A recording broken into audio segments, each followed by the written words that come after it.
in a second, you'll see it, and we're live. Welcome to our recap of the UFC and MVP fight nights. Alan, Costa, Rousey, Carano, as well as more or less the main reason we're making this. The return of Conor McGregor has been announced. It is official. July 11th, International Fight Week. The rematch against Max Holloway.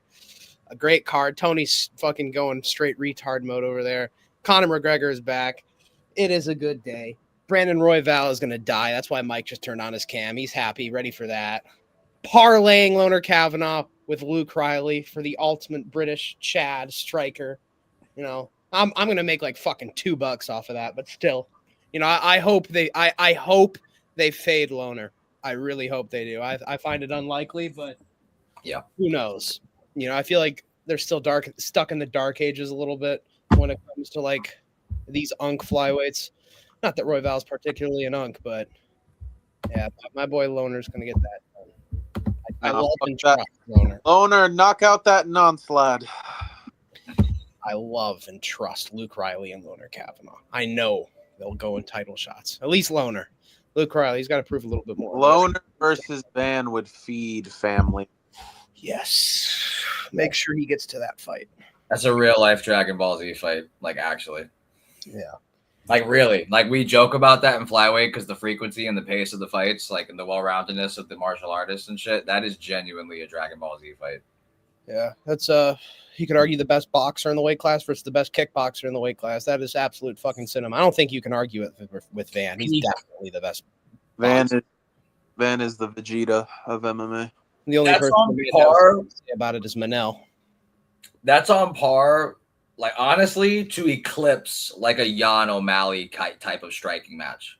That eclipses on paper. In theory, it could. I think it'll be more fun, to be honest. That's what I'm saying. Like, it could dwarf that, which is insane because Jan's like an elite boxer, and O'Malley, for someone with no real formal martial art background, to be the striker caliber he is, that's very impressive. But Loner Kavanaugh, the pedigree and the technique is like, you see it, you visually see that, like the form and the speed, the timing. And Joshua Van, I think if y'all don't know like how good his fucking boxing is, I think now you know type shit, especially after that last fight. That's about as good as a striking match as you can make. Like, you almost forgot. That dwarfs like a JDM Prata. We had fight of the year expectations, and that could be like a fight of the decade in flyweight. Yeah, potential to be the best flyweight fight of all time. Really. The thing is, Pantoja is probably going to get that rematch first. So as long as he doesn't fuck everything up, we kind of need him out of the way so we can get like these fucking dream matchups. We need Cop versus fucking Van. I want Cop versus Van first. I'm sorry I cut you off, Alex. No, we definitely need to see that. That's why I'm thinking like, let's just get Pantoja out of the way. I know Van's a little bit binged up, but he's an active guy. Let's get him in there before the end of the year, and let's just fucking wipe up Pantoja. If Pantoja is going to like need more time, we're moving on. We're moving into the Manel Koji winner, if that's the case, right away.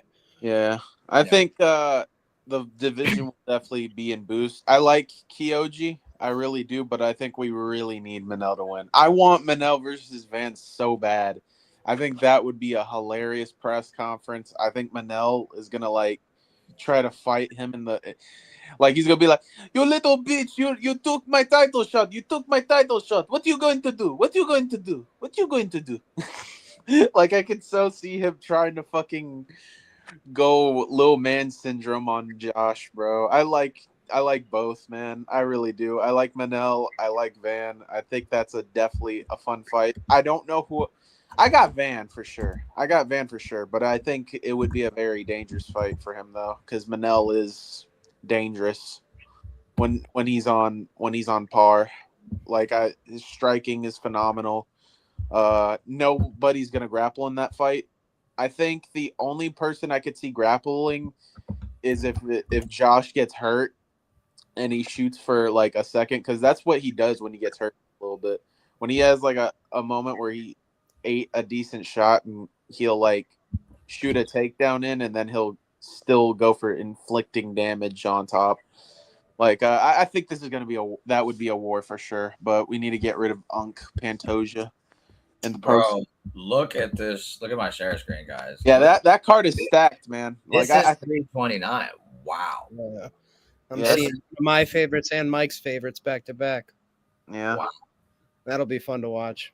Kong Wang, Tracy Cortez. That's such a jump for Kong Wang. Wow. That's Tracy Cortez. Divorced. Honestly, since the Conor Khabib card, has there been a Conor card this stacked? I feel like usually they just let Conor sell it by himself, but this card is honestly really stacked. We went from having all the Poirier fights were not as stacked as this. Even the theoretical card with him and Chandler that wound up being Pereira Yuri, I feel like that was less stacked too. This is the best Conor card in recent memory since the Khabib fight, in my opinion. Yeah, I agree. I think this one's for sure the best one.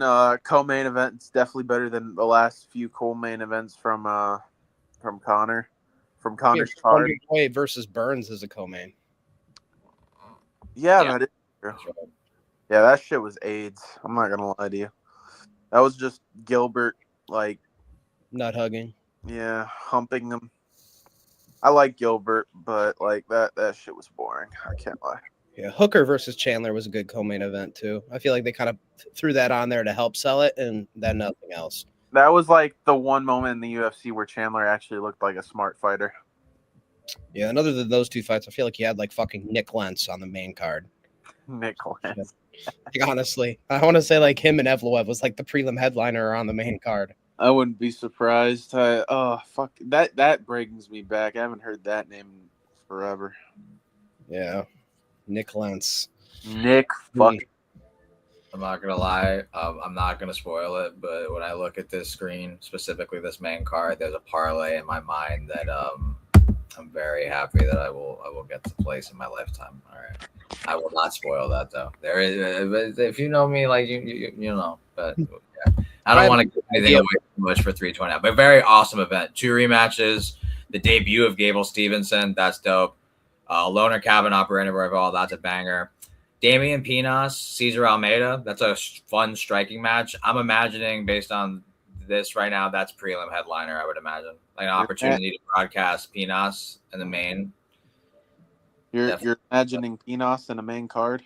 You are. I'm not. That's what you're saying. That's the thing, man. When you got Pinas, you got to put Pinas front and center. You know what I mean?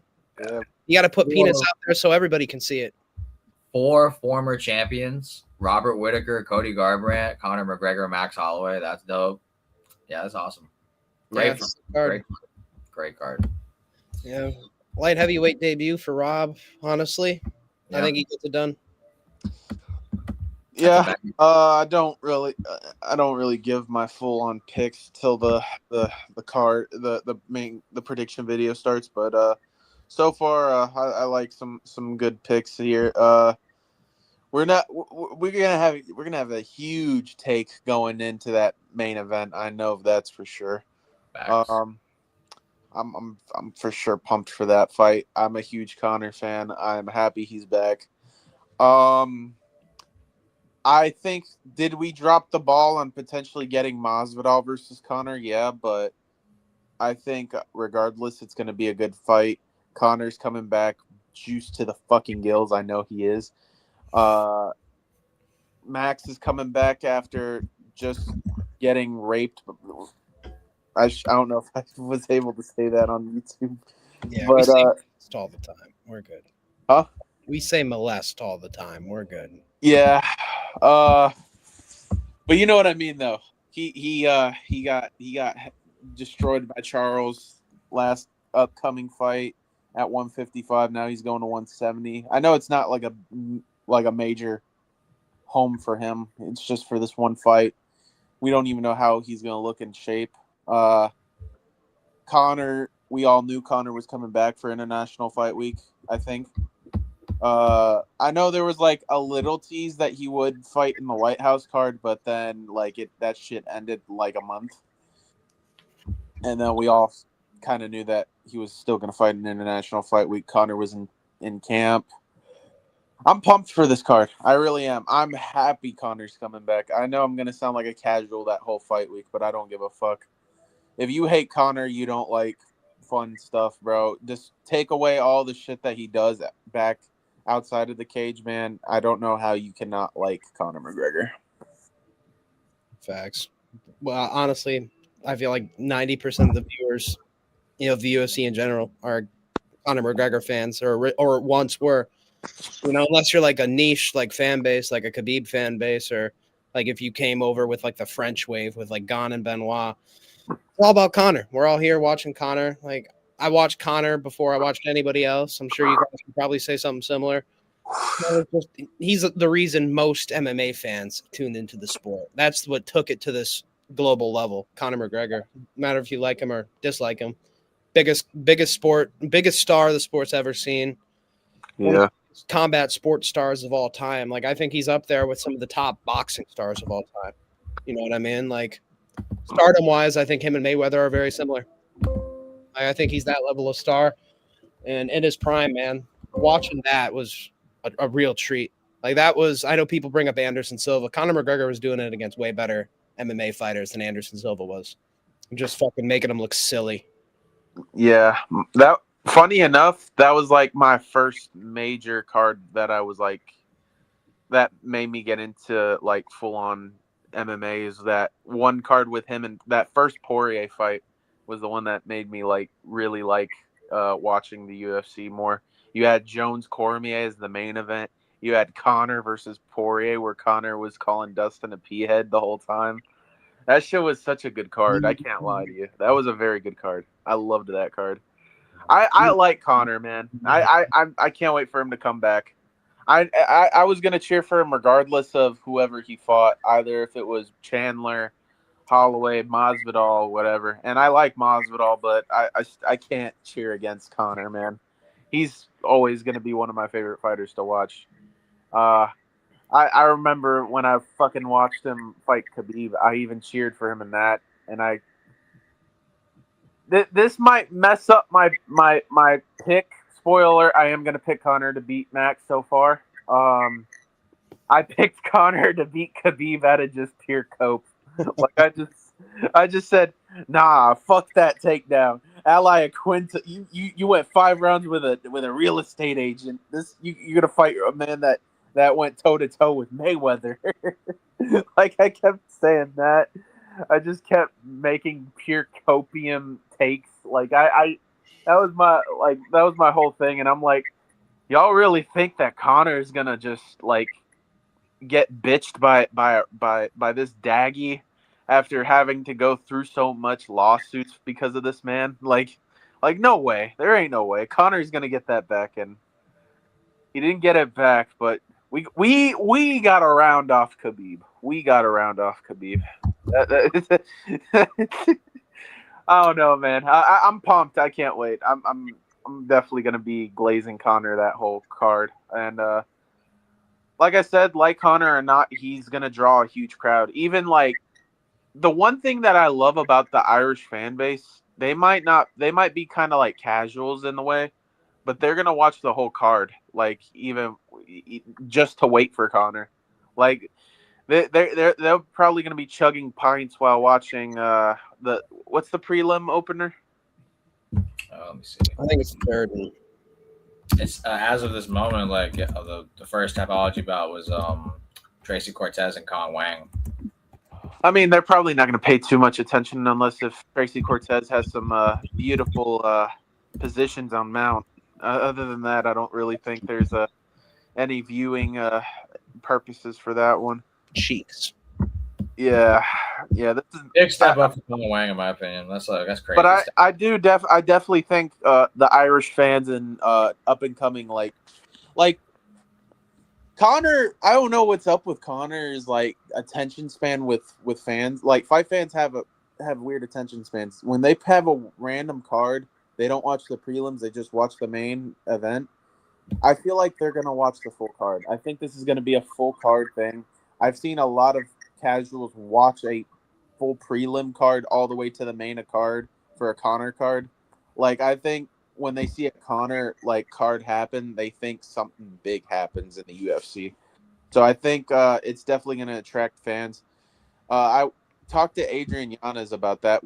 I even said like we kind of like treated that card as a Conor card, and he said like he's pumped for it and he's hoping to give a show for that because he said like Conor or not, he draws a crowd.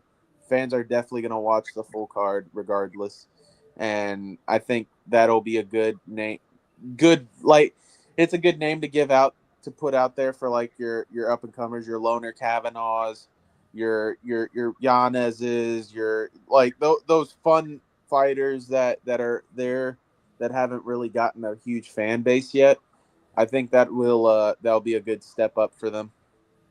A Benoit Saint Denis, like I think that'll for sure be a good little attention span for the fans. Yeah, and I think it might not look like it on paper since there's a bunch of different people from different countries, but this is a really good UK themed card because like on it, as far as the UFC goes, you pretty much have Cage Warriors, Murderers Row. You got Conor McGregor, Paddy Pimblett, Luke Riley, Loner Kavanagh. These are some of the most highly touted prospects to ever come on Cage Warriors, and they're all on the same card.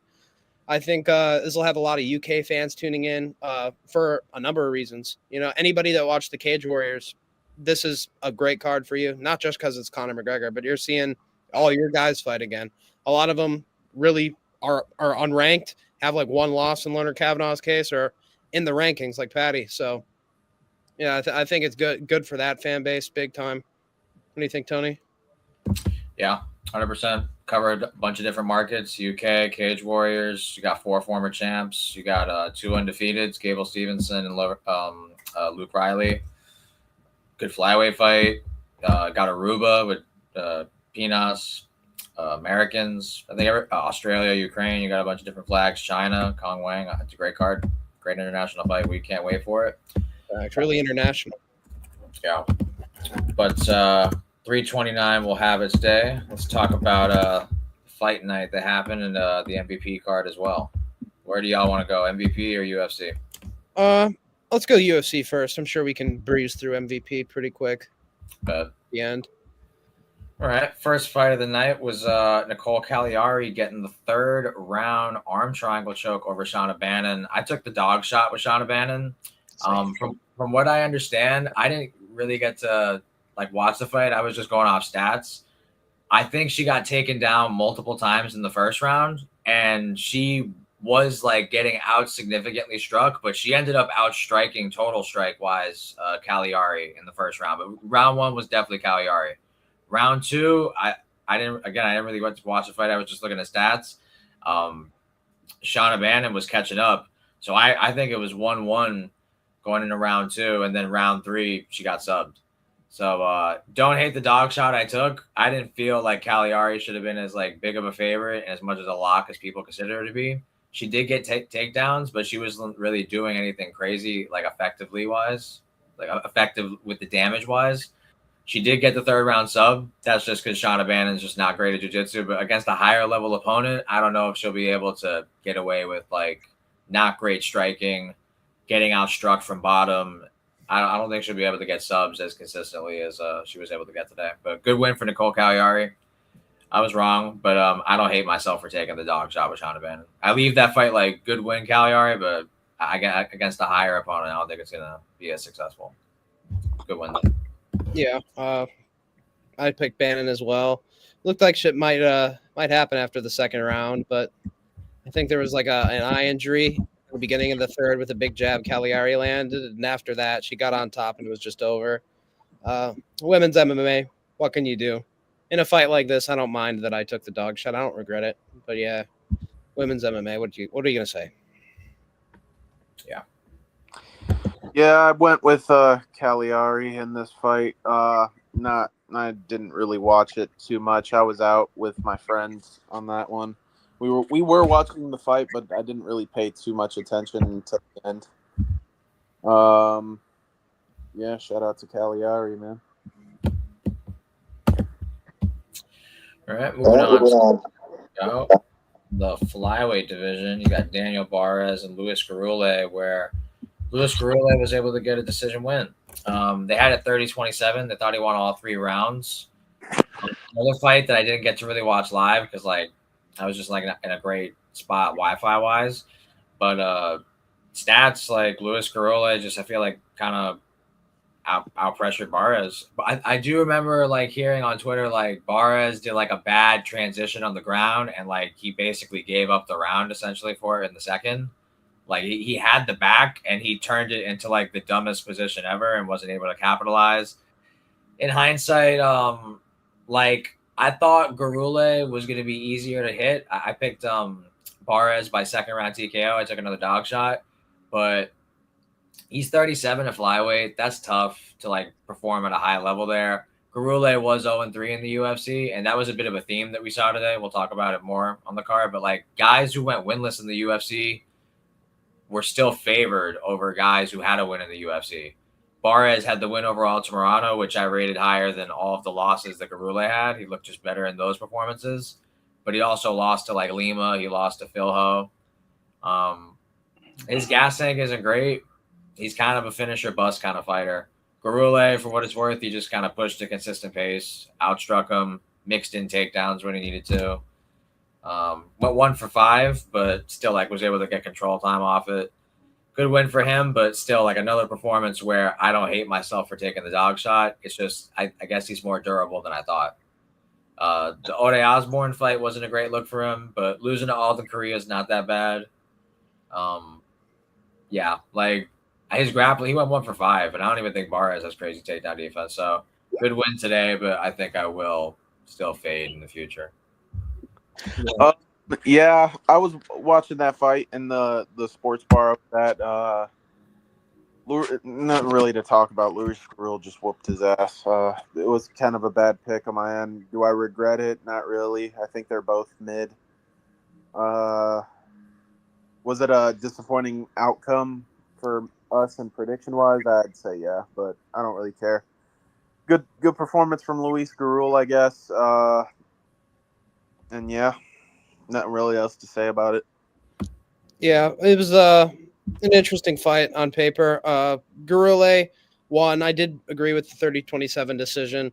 Barres is 37. He doesn't really look 37, like in the face or in the cage or anything like that. He was the faster boxer, but fucking terrible defense. He just started getting blicked in the cage.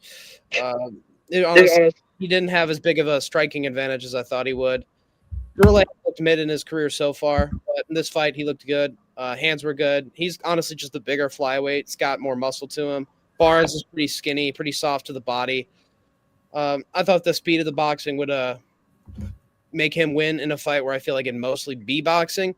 But and I thought his wrestling was better, but he just kind of seemed weak out there. Weak out there for flyweight ain't good. And you're old. Probably looking at one more fight in the UFC, then get him out of here. You know, you're not a good representation of Spanish MMA, especially what they're trying to make it in the future. But yeah. Yeah. As we move on to the women's strawweight division, where Alice Ardeline was able to get a second-round calf slicer against Polyana Viana. This was actually the last fight that like I didn't watch live. Again, I was in bad Wi-Fi. From my understanding, it was just kind of like a volume thing with Alice Ardeline, which is why I picked her. I think from a technical perspective, Polyana Viana is a better striker and a better BJJ player on the ground than Alice Ardeline. But I think Ardeline's got better gas tank, better output. She'll go forward. She'll take chances and risks. Like I don't think she's a high-level fighter either, but she'll try shit. Polyana Viana is gonna if things ain't going her way, I think she is a bit of a front runner. I feel like if the first round doesn't go her way, like she's just not gonna try as hard and like bite down and really go for it. But for what it's worth, up to that point, she actually was kind of proving me wrong for the first time in a long time. I actually thought that she answered adversity really well. As far as the striking, like I actually felt like she kind of was doing pretty decent on the feet, actually. Ardeline only got the one takedown in the second round. In the first round, I thought like the strike count was only like under double digits for sure. It was like a 6-count difference. Ardeline was like pushing, but Polyana Viana was landing too. They both, I'm looking at the stats now, were 80 on total strikes and significant strikes. Ardeline was up by 12, but I think most of those were on the ground. She ended up getting a calf slicer, which is impressive sub, I guess, but I did have Ardeline by decision, so I guess it's an impressive win that she was able to sub Polyana Viana, especially with the calf slicer. So good performance from her. She's got momentum, at least a 3-fight win streak right now. But keep in mind who it's against. It's like Conejo Ruiz. It's like Polyana Viana. she's just grinding these girls out. She's the better OnlyFans fighter, it seems. So good for you. Yeah, it was. I picked Polyana Viana. This is one I regret. I regret this badly. I originally was going to pick Ardulan. In the video, I picked Polyana Viana. So as far as what you guys are concerned with, that was my pick. I thought in a women's MMA fight, usually goes the distance. They'll give the bigger titties the benefit of the doubt. It was my thought process. She's looked dangerous in some of her fights. I didn't see before this fight really the power of Arnold, and I didn't realize she was as powerful as she was. Dropped Polyana. Honestly, a really solid MMA fighter. Her record is very deceiving, 12-7. I'm trying to see her on that Serbia card. She won. She didn't take too much damage. Romania's right next to Serbia. Get it done. It's going to be a couple months from now anyway. Shouldn't take too much damage. She should be ready. Polyana Viana, man, go to your second career and stay with it. You're good at selling pictures of your ass. You're not so good at fighting anymore. Unfortunately, I picked you. I figured there was something you could do in the first round. She does well in the first round. A lot of her fights. Lost the first round. Got cooked. That's when I knew it was fucking over and it was a terrible pick. But yeah, Polyana Viana cooked. Lost her the best part of her career for real. Yeah. I went with Alice Ardeline, I think, in this fight. Yeah, not really to talk about. It was just it was nothing. Nothing burger of a fight. Shout out to Alice Ardeline on the dub, and I do agree. Put her on that Serbia card. I can't remember the last time I saw a calf slicer. That's some Charles Oliveira shit. You got one, Romania. Moving on. Now, this was a fight I saw live. I have money on this one. This was one of my dog shots that actually went my way. I had Sean Abannon was wrong. I had Barres was wrong. I'm already 0-2 on dog shots, but this one I put my money where my mouth was, literally. And Cody Brundage gets the second round TKO on his birthday against Andre Petroski. I didn't even know it was his birthday. When I heard that on the broadcast, I was like, no way. That's uncanny. First round was weird. It was a bit more technical than you would think. Like, this is not the guy who fought Julian Marquez like under 2 years ago. He went to war with him and slugged it out. It was like a bar fight. Like, they were like two drunks just going at it. In this fight, it was more measured. It was more technical. Andre Petroski definitely was trying to play it safe on the feet. He wanted to maintain range at all times where he could dictate when he goes in for the clinch or goes in for takedown entries. But he was really throwing the body kicks, the leg kicks. He was landing good leg kicks. Andre Petroski's striking was effective in the first round. I did have him winning the first round as well as getting a takedown and remaining on top of Brundage, doing good positional control. He clearly won the first round.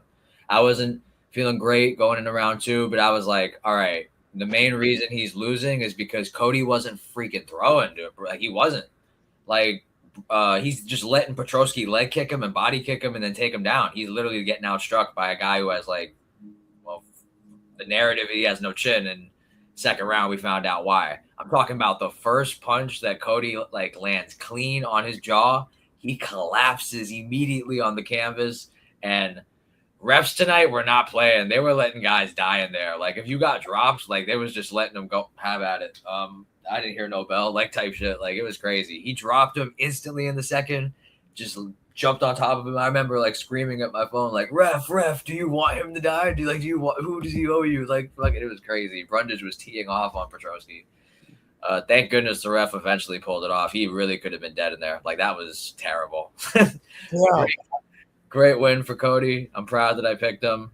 He's going to be here for a while, guys. He just bought himself like a 5-10 fight extension. Cody Brundage is the MJ of DQs. He gets a real win. And he beats a boring style in Petroski. So I think he did the sport a service on his birthday. Shout out Cody Brundage. He was the first official underdog of the card. Great performance. By Brundage, honestly, like Tony said, first time we've actually looked at him as a technical fighter in some regard. Shows that even cans can improve. He's got a wrestling base himself, but going into this, I picked Petroski. I'm like, you're getting out wrestled by Dumas. Petroski, if he shoots, he should be able to get it down and at least hold you down for 2 rounds before he gasses out. Brundage not particularly known for his gas tank either. But, one thing we all agreed on is Brundage did have the striking advantage if it were to be there. And Brundage took advantage of that. Petrosky fought like a tard, was content to more or less body kick and jab at range. And Brundage timed him with a good left hook, dropped him. I didn't watch this one live, but I now need to watch the finish because it was really as brutal as you say. I thought the Quamba finish. You've got to watch it. This shit was crazy live. You need to watch it. I want to say like it felt like 30 seconds unanswered of just shots. Like I need to see that. You need to see it. That's what you get for having the fucking hammer and sickle tatted on your side, you fucking communist bastard. Can I log in X on my account real quick? I want to see if I can log in and get like a clip of it. That is crazy, bro. You got to see it. If I can. I wouldn't put the clip on. It's gonna copyright us. Yeah, I think that's probably best. But yeah, I'll send you the clip later. Crazy, great win from Cody. Petrosky clearly won the first round. My whole thing was just he wasn't throwing. He was just letting him back him up and just leg kick and body kick, and it was like single-digit strikeout until the takedown. Petrosky timed a really good takedown, like with at least 2 minutes or so in the first round, and he banked it. But then Brundage came out with urgency. I predicted third round TKO, and he got a second round TKO. So Brundage outdid my expectations. Yeah, I think we all. I don't know if I think Tony. This is another fall live, and man, I got a lot of talk y'all about. Y'all fucking hear me? Now we can hear you. Yeah, what's up? Damn, I was trying to fucking break down the fucking. Oh, my bad, bro. My bad. Yeah, feel free to go. My bad. No, my bad. No, you're good. Yeah, I feel like the common sentiment should have been fucking Andre Petrosky, but Cody Brundage is a fucking cockroach that we have yet to fucking kill yet, and it is pissing me the fuck off. Do I really care about Andre Petrosky doing it out of everybody? Not really. I'll actually cheer for Cody Brundage on that. Props to him on that. But can somebody please get this motherfucker out the sport, man? This shit is getting to a point. Like it's pissing me off. Get him out of here, bro. Nobody wants to see this fucking roach doing this shit every single time. Getting these DQ wins and shit, man. I'm getting tired of it. I fucking hate Cody Brundage. I don't know why. I just hate him. He's fucking annoying to watch. He's so shit. And Andre Petrosky cut him. He is worse. Cut him. Cut him from the sport. Cut him from his life. Cut him from his bloodline. And cut him. Take away his American passport. He is a disgrace of an American. And Alex brought up that communist shit that he had on his head. Fucking get rid of him. I just want to show the audience like who Cody Brundage is fighting in the UFC. Okay, he just beat Andre Petrosky. He lost a split decision to undefeated Dante Johnson. Okay, I'm hoping he's in UFC 6. Lost to Cam Rouston. He curled up. He Anthony Smith maxed in that fight. But Cam Rouston's a good Australian prospect. No, he's not. Fuck Cam Rouston. Yes, he is. The state of Australian MMA, Cam Rouston's considered one of their guys at middleweight. Bro almost got knocked out by Cody. That's a guy who went to the third round against Bison Surkayev. That's something. Transformed a third round TKO from Mansur Abdul Malik into a no contest overturned. That was magical how he manifested that. The Julian Marquez fight, that was cinema. You had to be there to watch him in the Cuban Missile Crisis. I think that's still his name. I could be wrong. He transformed a loss from Abdul Razak Khalzan into a no contest. Like that is the MJ of DQ. He went to war with Bo Nickel. He did not win, but he fought Bo Nickel. Zach Reese, he slammed him. That was epic. Jacob Malkoun, he turned a loss into a win. Like this guy is special, man. I hope they keep him for fucking 10 more fights. I don't know what's gonna take to get this motherfucker cut. I enjoy Brundage. He's a good fighter. Like, he fights anybody at any time, anywhere. And how many fights has he had this year? I just want to see that. But last thing I want to say about this fight, I feel like that's 3 fights this year at least. I could be tripping. Honestly, the only way to get 3 fights. Is he fought Rouston in January. He fought Dante in March. He just fought Petrosky in May. I expect him to fight at least one more time this year. I don't know what's gonna get him cut. Honestly, I think the only way you're in for bad news. He just bought himself 5-10 more fights. somebody needs to like plant like somebody needs to catch a predator his ass or some shit. I don't know, man. Like this is the one Factory X guy I like. This is the one Factory X guy I fuck with. Yeah, the Cody Brundage is the one Factory X guy. Glazing Cody. Bro, you're a disgrace of a man, bro. You're not even. This isn't like this wasn't like some out of bounds like freak thing. He was only plus 120. Like they were like Glazing. For Cody Brundage to be plus. Let's move on. Glazing. We are not going to turn this into a Cody Brundage glaze fest. Yeah, happy birthday, Brundage! Shout out you, bro. Fuck As you. we are taking Cody Brundage to a belt in UFC 6. We are going undefeated in 2 weight classes. We are doing what Anthony. I hope you guys get AIDS. As we move on to a fight that I saw live, and I have a lot to say about this fight. I'll let you guys go ahead because I have a lot to talk about on this next one. Yeah, this is another one I was kind of busy during. I saw a good portion of it. I missed the first round. Second round, it looked like Vieira won. And the third round, it kind of looked like Vieira won. I don't want to – I know Tony doesn't think that happened, so I'll let him talk about it in a minute. But, yeah, not too much to say. Women's MMA fight. It seemed close. It seemed like on the feet, Cavalcanti had the advantage like we expected. But Vieira got on top, did damage. She's been really fucking hard to get out of the top 5. Women's bantamweight is slop, so I really don't care what happens in that division. But it just seems like nobody's able to move up at all. Jocelyn Edwards has finally got kind of by. And even then, she's going to have to fucking wait around for Kayla Harrison and Nunes to be done. Just a shit division. Kind of a shit outcome. Cavalcanti's the prospect, representing a country that doesn't have too much representation, representing Portugal. Ketlin Vieira has just been around. She's not getting the title. We all know this. Like, what? We need to see Kayla Harrison rematch her for the belt. We need to see Amanda Nunes versus Ketlin Vieira. No, let's just get her. Find a way to get her out. It's kind of annoying, but really good takedown defense. Statistically, actually, some of the best. The best in women's. But yeah, women's MMA. Yeah, not really to talk about, man. It's just I didn't really pay too much attention. Like I said, I was there. I was at a sports bar watching it with my friend, but wasn't really anything entertaining happening. Like it was just a women's MMA goy slop of a fight. Like nothing happened. Just pure point fighting at range. Like honestly, I have nothing to say. Tony, you could get ready for your unwarranted rant on this shit women's MMA fight. Slop. Yeah, I got a lot to talk about. I want to bring in the stats real quick for this one. Let me see. At the stage here, ESPN. Yeah, I need to bring in the stats on this one. Okay. This was in the women's bantamweight division between 10-1 at the time. I want to say Jacqueline Cavalcanti. Why is it not loading MMA? There we go. Go to schedule results. And I want to say 15-5, Ketlin Vieira. Ketlin Vieira, yeah, she's been a perennial top 5 contender in the bantamweight division. Love these stats. She has great takedown defense, like Alex alluded to. She trains at Nova União. Her striking has looked improved in her last 2 bouts against Norma Dumont and Jacqueline Cavalcanti, who I consider definitely good strikers in the bantamweight division. This was a really competitive fight. It always felt like going into the fight, it was going to be a close fight because Jacqueline Cavalcanti doesn't really separate at great margins. She fights close a lot, but I did consider her the better striker. I did pick her in this fight. And a big component of why I picked her was, I don't mean to be rude, but someone's like mic going off like crazy. Like, I hear that too. Yeah, I hear that too. Yeah, it felt like it went lower. Whatever. It wasn't.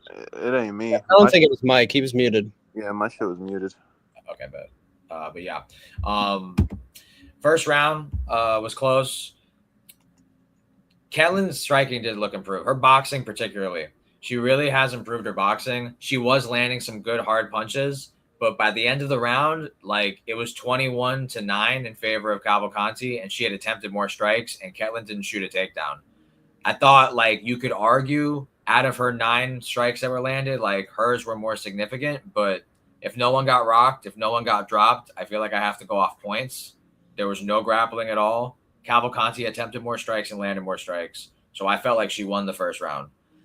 Then the second round happened, and you see right here, Ketlin went 1 for 4 on takedowns. The one she got, she turned that into basically like all of this was the second round. She just spent time on top and was pretty much beating up Jacqueline Cavalcanti. No question, Ketlin Vieira won the second round.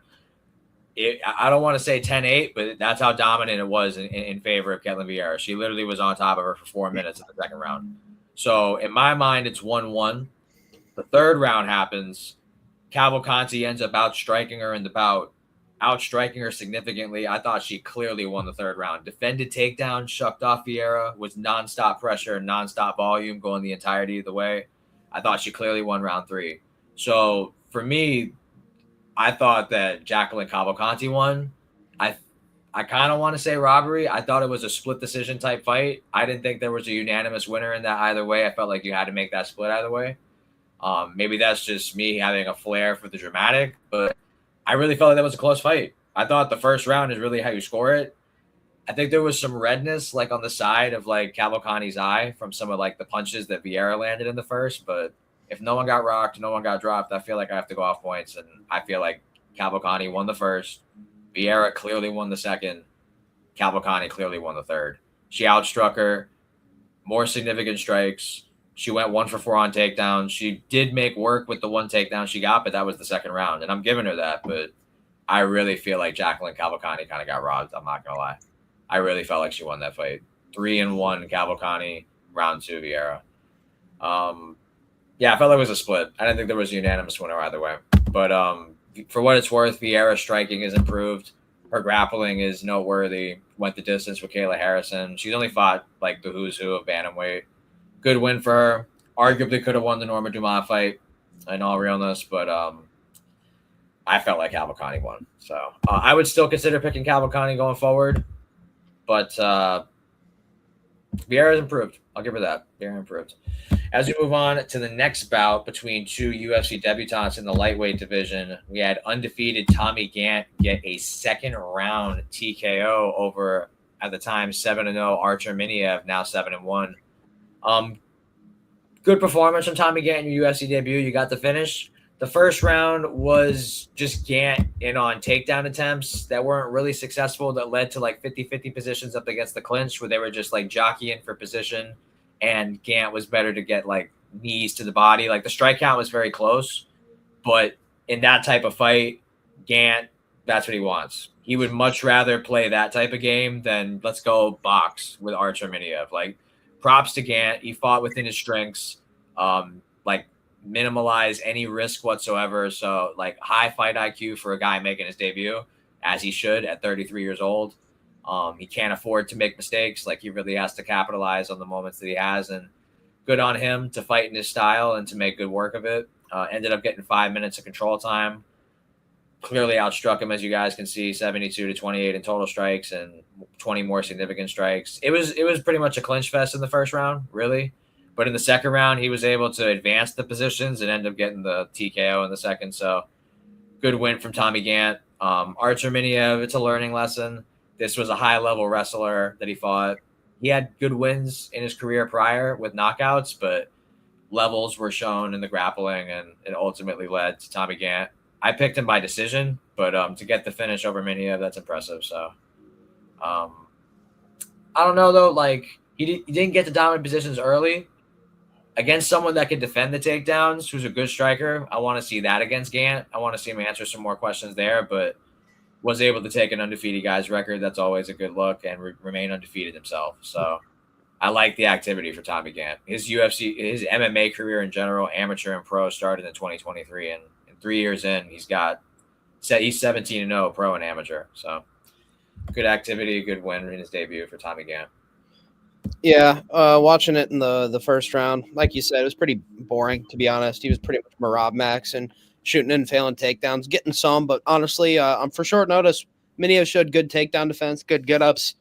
I think in the second round, he just got broke by Tommy Gant's pace. He started to connect a little bit more on the feet, Gant did, and eventually got the takedown. Pretty much finished it once it got there. Crazy pace, a little boring in the first round. If that's the way he fights, might not be the most entertaining, but crazy pace, crazy cardio from what I saw. And after Minev guessed out, that was really it. He killed Archer, just like Maka. But yeah, damn, it happens. Tommy Gant, honestly, 33. You had you've been really active. Your MMA career has been a short amount of time since you started, but a lot of fights. Good wrestling background. You got to take this guy and kind of push him pretty early, to be honest. 33, you need to get pushed. I think Narillo Aliev fight will be fun. Those are two grapplers from two sides of the world, and I feel like they could even out. I might even pick Tommy Gant in that. But yeah, Tommy Gant, second round ground and pound TKO. There's a fight in the making that I think we all know that could be the Super Bowl for Tommy Gant in the lightweight division, specifically for him. If you know, you know. I think he could work his way up into a potential matchup with a great lightweight knockout artist all time. So I'll leave it at that. As we move on to the next bout. Oh, Mike, did you give your breakdown on Tommy Gant? You're one vague motherfucker, Tony. Just fucking tell us. I don't really. Think about it. Who's a lightweight knockout artist that you think would have a fun fight with Tommy Gant? All-time knockout artist at lightweight. I don't know. How about? Come on. Fucking, you want me to say Ilya Taporia, Justin Gaethje? You want me to make a fool of myself like that? No, come on. I don't Drew know. Dober. Drew fucking Dober. Oh, yeah. The Super Bowl. That's the Super Bowl. We got to work. Oh. They have finally risen up, and they will take it back. This is the best shot. I think Drew Dober is foaming out the mouth to just take that fight, honestly. That's what I'm saying. Like, he can work his way up to that. He was originally going to fight Trey Ogden. I actually hear very good sources that Drew Dober called up Dana White right after that fight and just said, "I want him in DC's house or something like that." He said he'll fight him anywhere. Nothing really to talk about though. Honestly, it was kind of a barn burner fight in the beginning. Shit fight in the beginning, and then he got the finish randomly. Shout out to him. DC loves him. As we move on to the light heavyweight division, where we had the infamous Tuco Tacos going up against Ivan Arslan. This was another case of a guy who went winless in the UFC, 0-3. Ivan Arslan coming into this bout against a guy who has a UFC win in Tuco Tacos when he beat Junior Tafa. But the winless guy getting the other dub. Who was the other one that went winless? It was not Brundage. Garul. Garul was the other one. Yeah. Ivan Arslan did not have on my bingo card him being a better grappler than Tuco Tacos. That was kind of crazy to see. That definitely showed me like, wow, all right, he sucks. Like, fucking, if this kickboxer is getting top time and takedowns whenever he wants against you, you fucking suck. This guy trains at Killcliff in Deerfield here in Florida. Fucking, bro, he trains with like Brendan Allen. I know he's not like the best middleweight, but he's a top 10 middleweight. Fucking, he was doing reps with Hamzat. Maybe that's why he lost against Sean Strickland. Fucking Tuco Tacos like infected Hamzat or some shit. Like, yeah, he trains with some of the best guys at middleweight and shit. And I know he fights at light heavyweight, but he's like very lean. He's like leaned up since he's come to Killcliff. But yeah, Ivan Arslan beat him fucking everywhere. I will say he did kind of have a chance at a fluke, Tuco Tacos, in the first round. Like, Ivan was just piecing him up for basically the whole fight and out grappling him. But in the first round, like to the latter end of it, Tuco Tacos like caught Ivan on the feet and he just started like block breaking him. Like, he was just throwing hooks at the guard, nonstop pressure. Like, he really could have had a chance at like fluking a first round TKO on Ivan Arslan. And there was a question going forward, like, Ivan Arslan, what does his gas tank look like? I know he went to the split decision against Kutalaba, but like Tuco Tacos, like his volume, his takedowns could, take over in the fight. But Ivan Arslan didn't waver. He got the jab going in the second round, was able to get takedowns. Like I said, it was crazy. Like he just outclassed Tuco Tacos everywhere in the fight. Good performance in Ivan Arslan, getting his first UFC win. I picked him by decision, I think. I think I picked him by decision, where I just felt like he's the better striker and Tuco Tacos' grappling isn't dominant enough to keep control.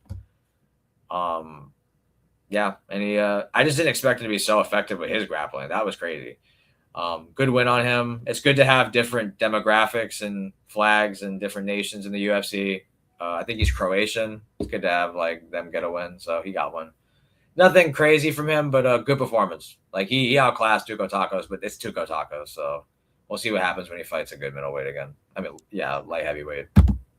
Yeah, slop fucking light heavyweight fight. 2 bums. Urslan didn't have a win, and Tokos might as well shouldn't have. Junior Toffee really shouldn't be here either, despite him coming off of a win. Tokos looked fucking terrible. This shit was like fucking hilarious to watch. Tuco Tokos fucking sucks, and watching him throw punches is hilarious. It was like not quite, but like close. So like a Shamil Ghazi of Chris Barnett level of funny. Just watching this fat fuck. He grew his hair out too. He thought he was something. Right when he walked out, I'm like, yeah, he's losing. Even though I picked him, fucking Tuco Tokos. You can't have a name like Tuco and be fucking lame as shit. I'm gonna be honest. Urslan deserved the win. And Loki, he molested him. Outside of like a couple moments at the end of the first round where Tokos let his hands go, he just looked fucking terrible. I don't know why we entertain this BS. Maybe the Croatian, whatever, it's a market. Put him on the Serbia card, by the way, as well. But yeah, fucking separate with Tuco Tokos, please. Yeah, I'm probably gonna not really give my full good breakdown on this card. I wasn't really pumped for it. I think this card was ass. Like honestly, I thought it was a bit ass. Tuco Tokos ass. Never have him fight in the UFC again. Disgrace. But I'm hearing MVP is hiring, so Tuco Tokos. Have fun being a Francis Ngannou victim and in the next MVP promotion. Do it. Jake Paul needs to do it, bro. Do it. See, this is what we'll get to the MVP card in a second, but yeah, horrible. Cut Tuco Tokos immediately. Have him be a Francis Ngannou victim. As we move on to a bout in the welterweight division between Kazakhstan's Nikolay Veretnikov and Chaos Williams. And Chaos Williams got his swagger back. He got that first round TKO. I think I picked him by second, so he impressed me. Got it in the first. It's not as easy as it sounds to knock out Nikolay Veretnikov in the first round. Michael Morales, as much as I love him, he didn't even do that, He's fairly durable. I want to say he'd only been knocked out like 2 times or something like that in his career. This was a fun fight. They went back and forth early. There was always the concern of Nikolay is going to take chances on the feet. He's a guy who kind of just makes like dumb mistakes in fights, but he's, not small welterweight, 6'1", 73-inch reach. He goes forward. He takes chances. Not a great grappler. But the main reason I faded him here against a guy who a lot of people question his Chaos's mentality in the sport. They felt like losing 0-2 his last 2 against Gustafsson and Bonfim, it was his head really in the game, because we know he's got like a real estate business or something on the side. Like, does he really need this? So there was this narrative that Veretnikov's the hungrier guy. He's fought better comp and this and that, but they both fought like pretty level guys. The reason I picked Chaos was because he's never been knocked out before. I know he's got power. The reach advantage I thought was big for him in this fight going into it. And losing to Gustafsson, he didn't look great in that fight, but he got outworked. People thought Veretnikov could do that. I just felt like he was too hittable. Veretnikov's last 2 wins were against Prado, who's not a welterweight. I don't even think he's a lightweight. He's small. He didn't even look that crazy. And he shouldn't be a welterweight. Prado should not be a welterweight. And Nico Price. So that's not crazy. Good win from Chaos. Better striker, better boxing, more power, good performance. He needed that. So good win for him. Yeah, I was happy to see Veretnikov get slimed out. Picked Chaos by first round. Happened in the first round. As soon as Veretnikov started really throwing in the beginning, I'm like, yeah, he's going to get fucking slimed out. Because, he's a really inactive fighter. Usually doesn't throw a whole lot. Throws less than Chaos does, which is funny. But, I was like, oh, he's going to go into the pocket with Chaos. This is going to be a short fight. And it was. It was a brutal slime out. It dropped him a couple times. Veretnikov ate some big shots before he went down. Honestly, pretty good shin. But, Yeah, I feel like that was always going to happen if Varenikov fought that way. He had to make it boring and fucking try to grapple and like point fight a decision. Cass Williams killed him. Not too much to talk about. He definitely needed that win. You could see it on his face, a lot of emotion. But yeah, I like Chaos. He's a guy you can put in a lot of positions to get a fun knockout. So good for him. Yeah, good performance. As a guy that kind of likes to fade Chaos Williams, he looked pretty good. Like, this was a rare, good, vintage Chaos Williams performance where he slimes the dude out in the first. Like, we haven't seen that in a minute. Kind of good that he finally got that. I kind of was like fading him, like in the last of his fights. I didn't really like some of the stuff that he does. Like, just there would be times where Chaos is frozen, but today he was very active on the feet. Shout out to him. I ain't really got else to say. I hope they give him another fun fight for him to get these knockout wins.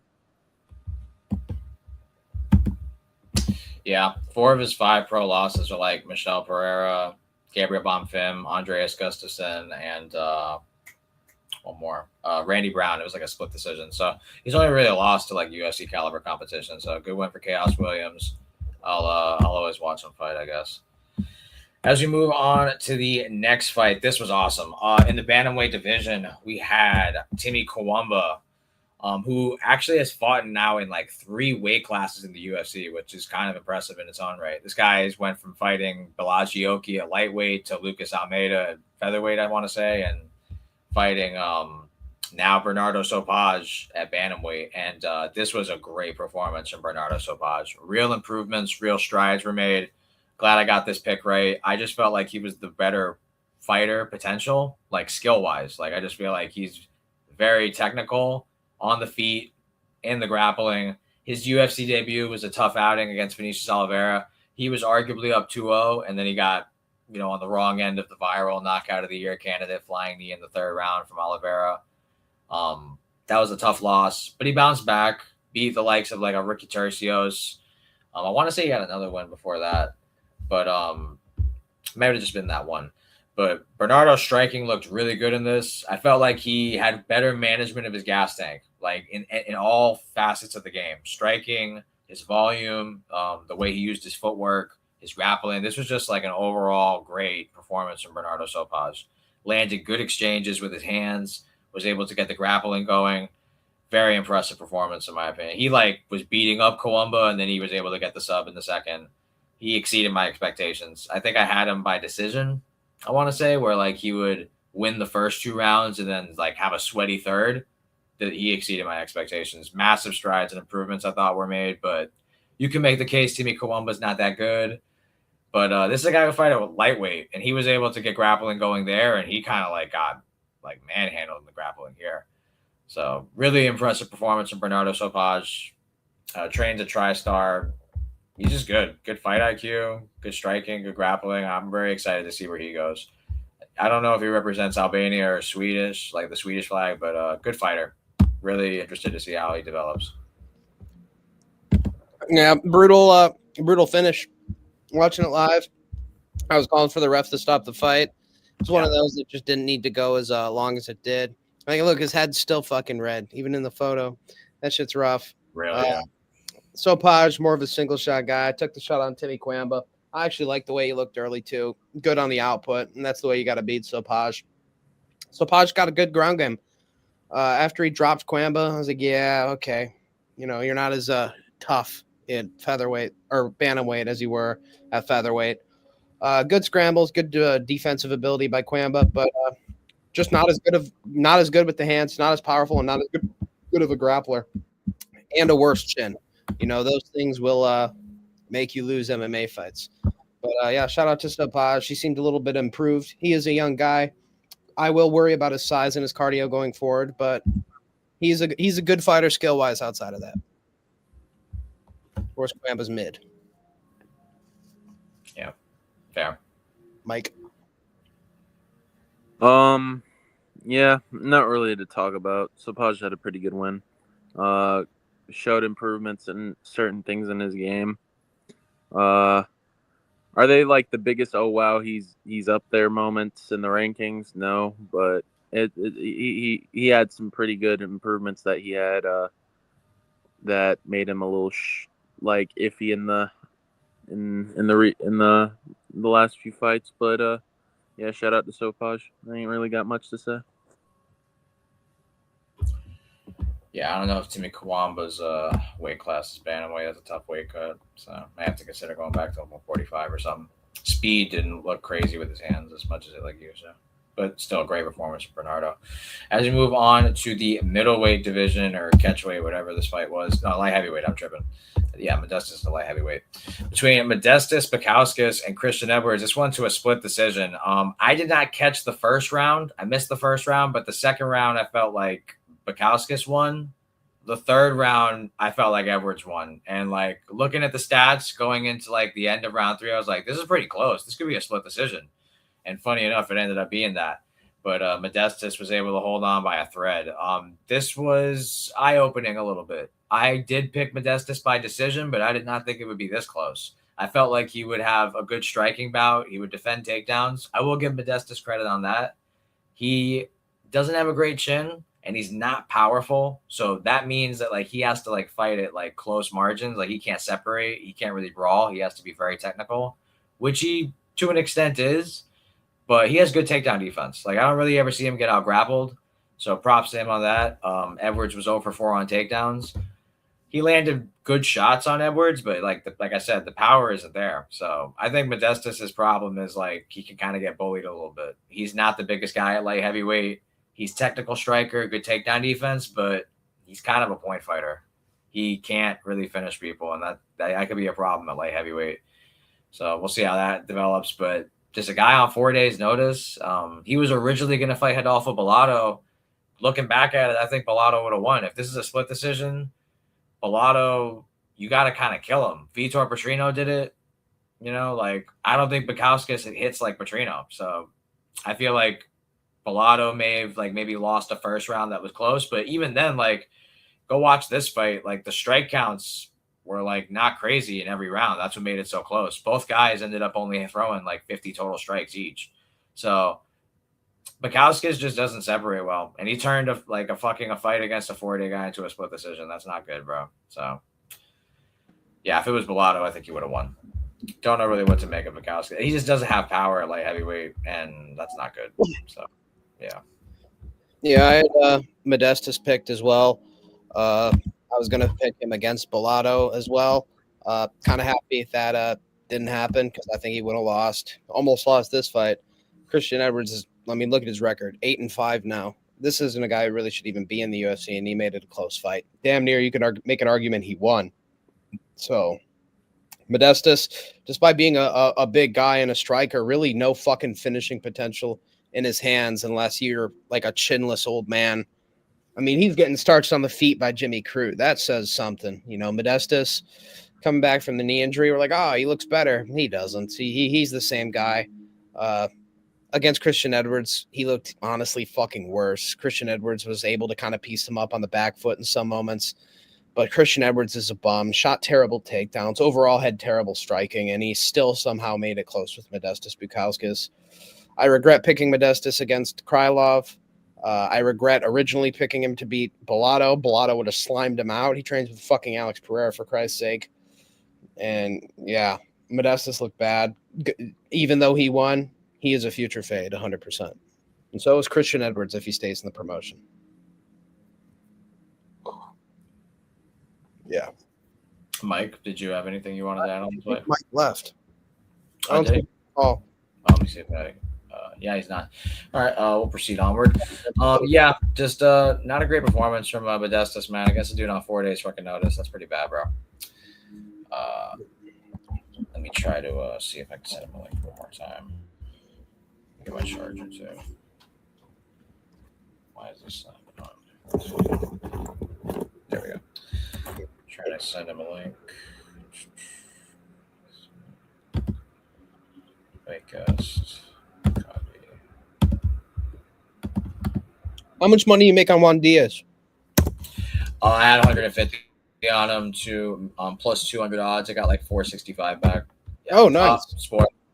Yeah. As we move on to the bantamweight division, spoiler alert, guys. Yeah, me and Alex both had Juan Diaz on this one. This is a proud pick, very proud pick. I am. This was a bit of a vengeful one for me. No shade to Malcolm Womaker, but he was the last leg of like a 7-leg parlay I had when he went against Ethan Ewing, who fought on like 48 hours short notice. He was like minus 650. I didn't need him to win by knockout. I just needed him to win. And in hindsight, I'm not as mad at him looking back because, Ethan Ewing turned out to be a pretty good fighter.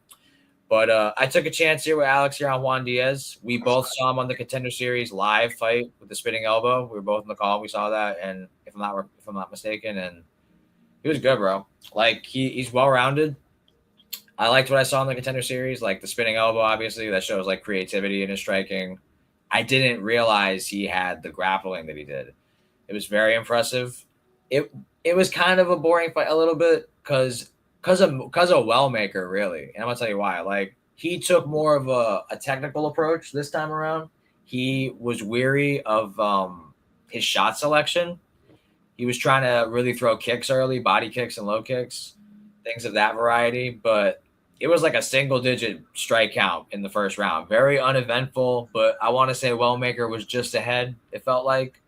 Then towards the end of the round, like literally like the last 10 seconds, I think Wellmaker like misses a kick or something and they're up against the fence and Juan Diaz like throws an overhand at the guard of Wellmaker and he like hits the canvas. It's not a knockdown, but it was just like a big moment in the fight. But then like Juan Diaz like throws a knee and it hits like the chest of Malcolm Wellmaker that like they had to have a pause at the end of the round because they wanted to check like the camera if it was like an illegal knee. Thankfully it wasn't, but dangerous nonetheless. I will say though, in that first round, like Juan Diaz was trying to get his like they were parrying a lot. Noticed that Wellmaker was like really looking for the counters. He wanted Juan Diaz to like throw his jab, but Juan Diaz was really smart about it because usually he's pumping that jab in fights with a lot of activity and volume. He was more measured this bout. He recognized like, okay, I don't want to get clipped with like a hook for Wellmaker, so I'm gonna parry with him. I'm gonna try to find my range. Where he was getting minimally outstruck, he then chose to switch it up, shoot a takedown, and was able to get like the back of Wellmaker. And I felt like he narrowly edged the first round. Like the strike count was in favor of him at the end of the first round. He was able to get some grappling going. So in a round that like nothing really happened, I felt like Juan Diaz won the first. Then the second round happens. And similar to the first, but this time Juan Diaz is like, all right, I'm really going to get the grappling going. He ended up going 5 for 8 on takedowns. I thought this was a really good game plan from Juan Diaz. I just didn't think he was capable of executing it. Because given what he showed in the Contender Series, he felt like a striker. But for him to have this in his bag, that's really impressive. But at the same time, like nobody in the UFC really challenged Wellmaker's grappling. Cameron Simon didn't really get the opportunity. Chris Patino, they are lower level competition, but still, like you would think, if this guy's got power, let's see what his grappling looks like. It's kind of been untested at a UFC level, and tonight it got exposed. I don't want to call Malcolm Wellmaker a fraud, but I guess you have to by definition, given the amount of hype that we gave him coming into the Ethan Ewing fight and for selling my parlay as a minus 650. I guess I have to say that. But we got it back tonight. I bet Juan Diaz. Me and Alex both picked him. Yeah, he's just the better mixed martial artist. He's the younger guy. He had more pro fights. He's durable, and his one loss is actually going to make his UFC debut soon. And I imagine he'll be favored. Rodrigo Vera, he's like 21, 1-1, another Peruvian guy. Yeah, Juan Diaz is good.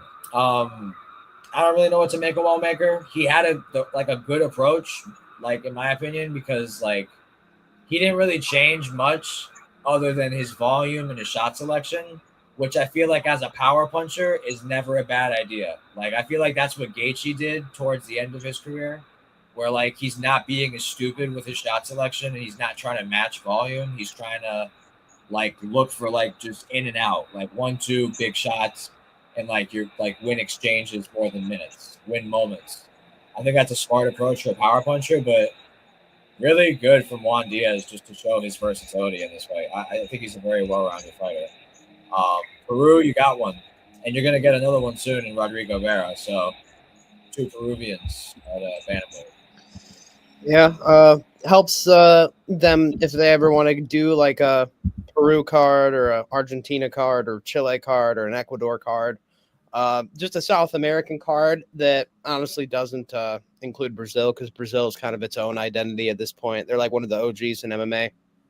But yeah, Juan Diaz, very well rounded. Not just a striker, as we saw, tough as nails, ate some good shots in there. But honestly, it seemed like it was going to be a boring fight. And in the beginning, it was like, why are you so timid? Why aren't you getting in the pocket? You know, Wellmaker's good at range. He's good at space. This is what he wants to do. But Juan Diaz made the adjustment, went to the wrestling, and it's sad to see. Wellmaker is not a prospect. He's not going to be ranked or anything like that. He's really too old to make improvements. This is the version of Wellmaker we're going to get, unfortunately, probably for his whole career. Yeah, sad to see for Wellmaker, but honestly, Juan Diaz, great. Like Tony said, Rodrigo Vera, another good Peruvian fighter, is coming to the UFC soon on that China card. He's facing a dude named Zhui Zhe. This is just some Chinese road to UFC bum, and he'll probably cook him. And honestly, Wellmaker, I don't know what you do. I really don't know what you do with Wellmaker. I guess you give him like an extremely winnable matchup. You give him another Chris Moutinho type of fight and just let him get a slime out. But yeah, Juan Diaz going to be moving up. Young dude, good on the feet, can make Reed hit you with a spinning elbow as seen on the Contender Series. Tough, good striker, good grappler, and got the finish. Nobody really picked him by submission. I had him by decision, but he showed that he has that in his game. And yeah, just impressive for him, to be honest. Trains at Entrom, good gym, and he also had Brandon Moreno in his corner, so that's always good to have a former champ as a coach, at least. That's always good to have. As we move on to the co-main events, and this was a pick I got wrong, but I'm happy that I got wrong. Daniel Santos going up against Doo Ho Choi. This was a dope fight. First round, Santos just kind of went forward and mixed up takedowns and total strikes. He was getting the pressure going on Doo Ho Choi, and I felt like he won the first round just off sheer volume and activity and just going forward like as he needed to, being the shorter guy with the less reach. I wanted to pick Doo Ho Choi. I regret not picking him, but I'm glad that he won nonetheless. I'm glad that I was wrong on this one. I ended up picking Daniel Santos by decision. I felt like the reason, like everybody thought this fight wasn't going to go the distance, and they were right to think so because both these guys go to war. They just do. But I felt like Santos would attempt to mix in grappling more just because, like, at least that was a narrative that, like, that was an area you can try to attack Doo Ho Choi other than striking, obviously. But shout out to Doo Ho Choi, man. In the second round, he pressed the urgency, pressed the gas, and he was able to eventually outstrike Daniel Santos after Daniel won the first round and was able to get the second round TKO. I think it was a body shot TKO, if I'm not mistaken. It was really impressive from Doo Ho Choi. He was able to avenge Ju Sang Yu and Jiang Young Lee, I think. Prior to this, Daniel Santos had beaten two Koreans, and he was like 4-1 or 5-1 in the UFC since losing his debut to Julio Arce. So great performance from Doo Ho Choi. Striking's always been good. His grappling shown improvements. Daniel Santos ended up going 0 for 6 on takedowns. That's pretty good. Daniel Santos, like, he has good pacing, good grappling, good strike. Like, he's just a solid fighter everywhere. And the reason I'm not the biggest fan of him, though, I regret picking him because I usually pick against him, but he misses weight like a bantamweight, and then he came to featherweight, and that shit just wasn't going to fly here. Doo Ho Choi just showed real skills tonight. This was a levels fight. Really impressive win from Doo Ho Choi, especially to finish Daniel Santos. That's the first time I want to say in his pro career he's ever been finished. So props to Doo Ho Choi. Really good win from the Korean Superboy. Yeah, I'm glad I picked him. I was worried early.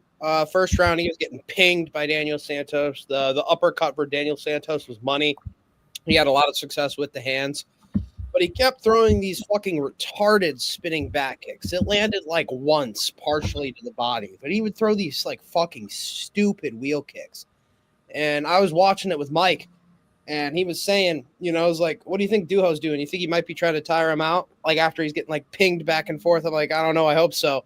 And it seems like that was kind of what was happening, to be honest. Doo Ho was eating a lot of shots. That's what I was worried about. He doesn't really move his head.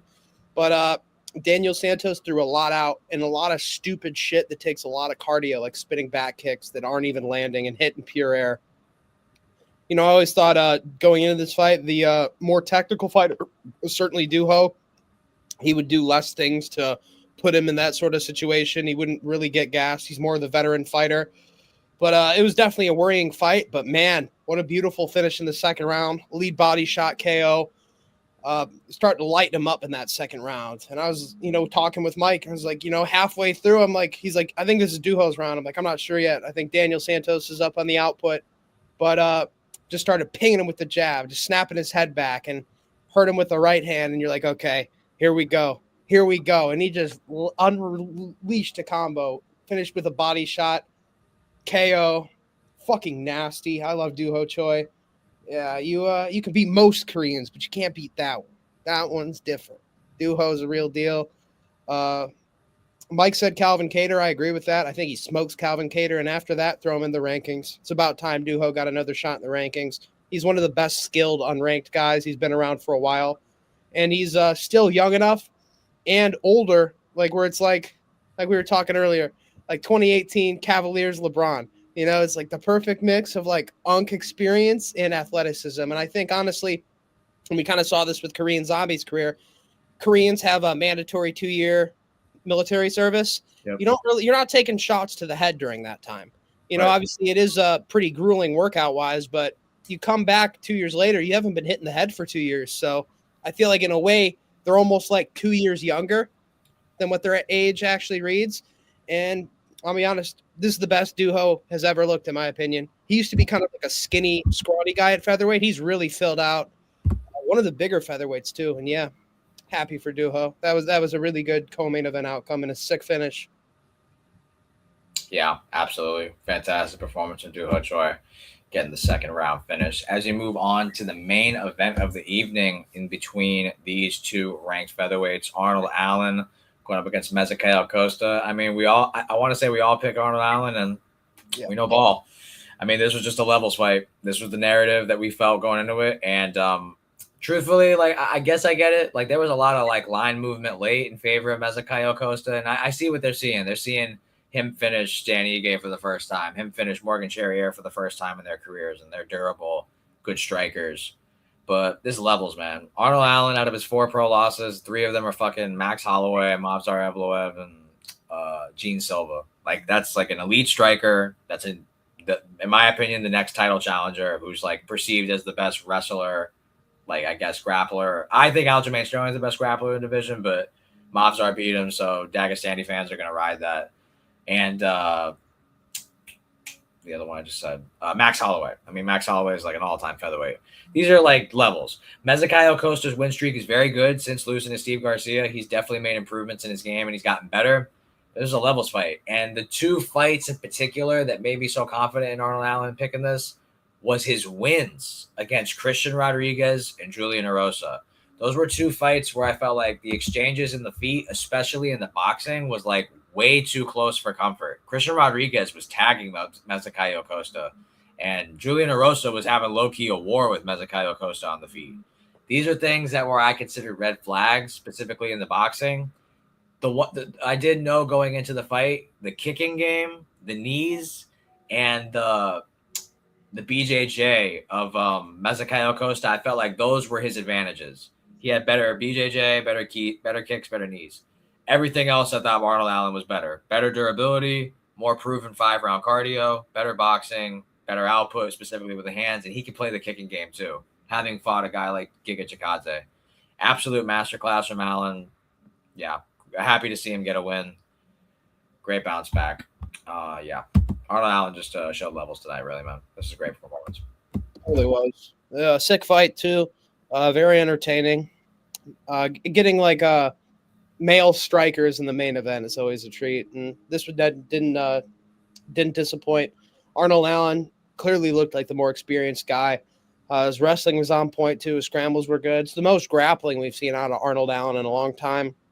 Melkazael looked good in that fight too. I gave Melkazael the second round. I gave Arnold every other round. Melkazael was in there till the end, and I respect that. He was trying to win even up until the 5th round when he needed a finish. I don't lose too much stock in him. Arnold Allen is one tough motherfucker, and he's a good fighter.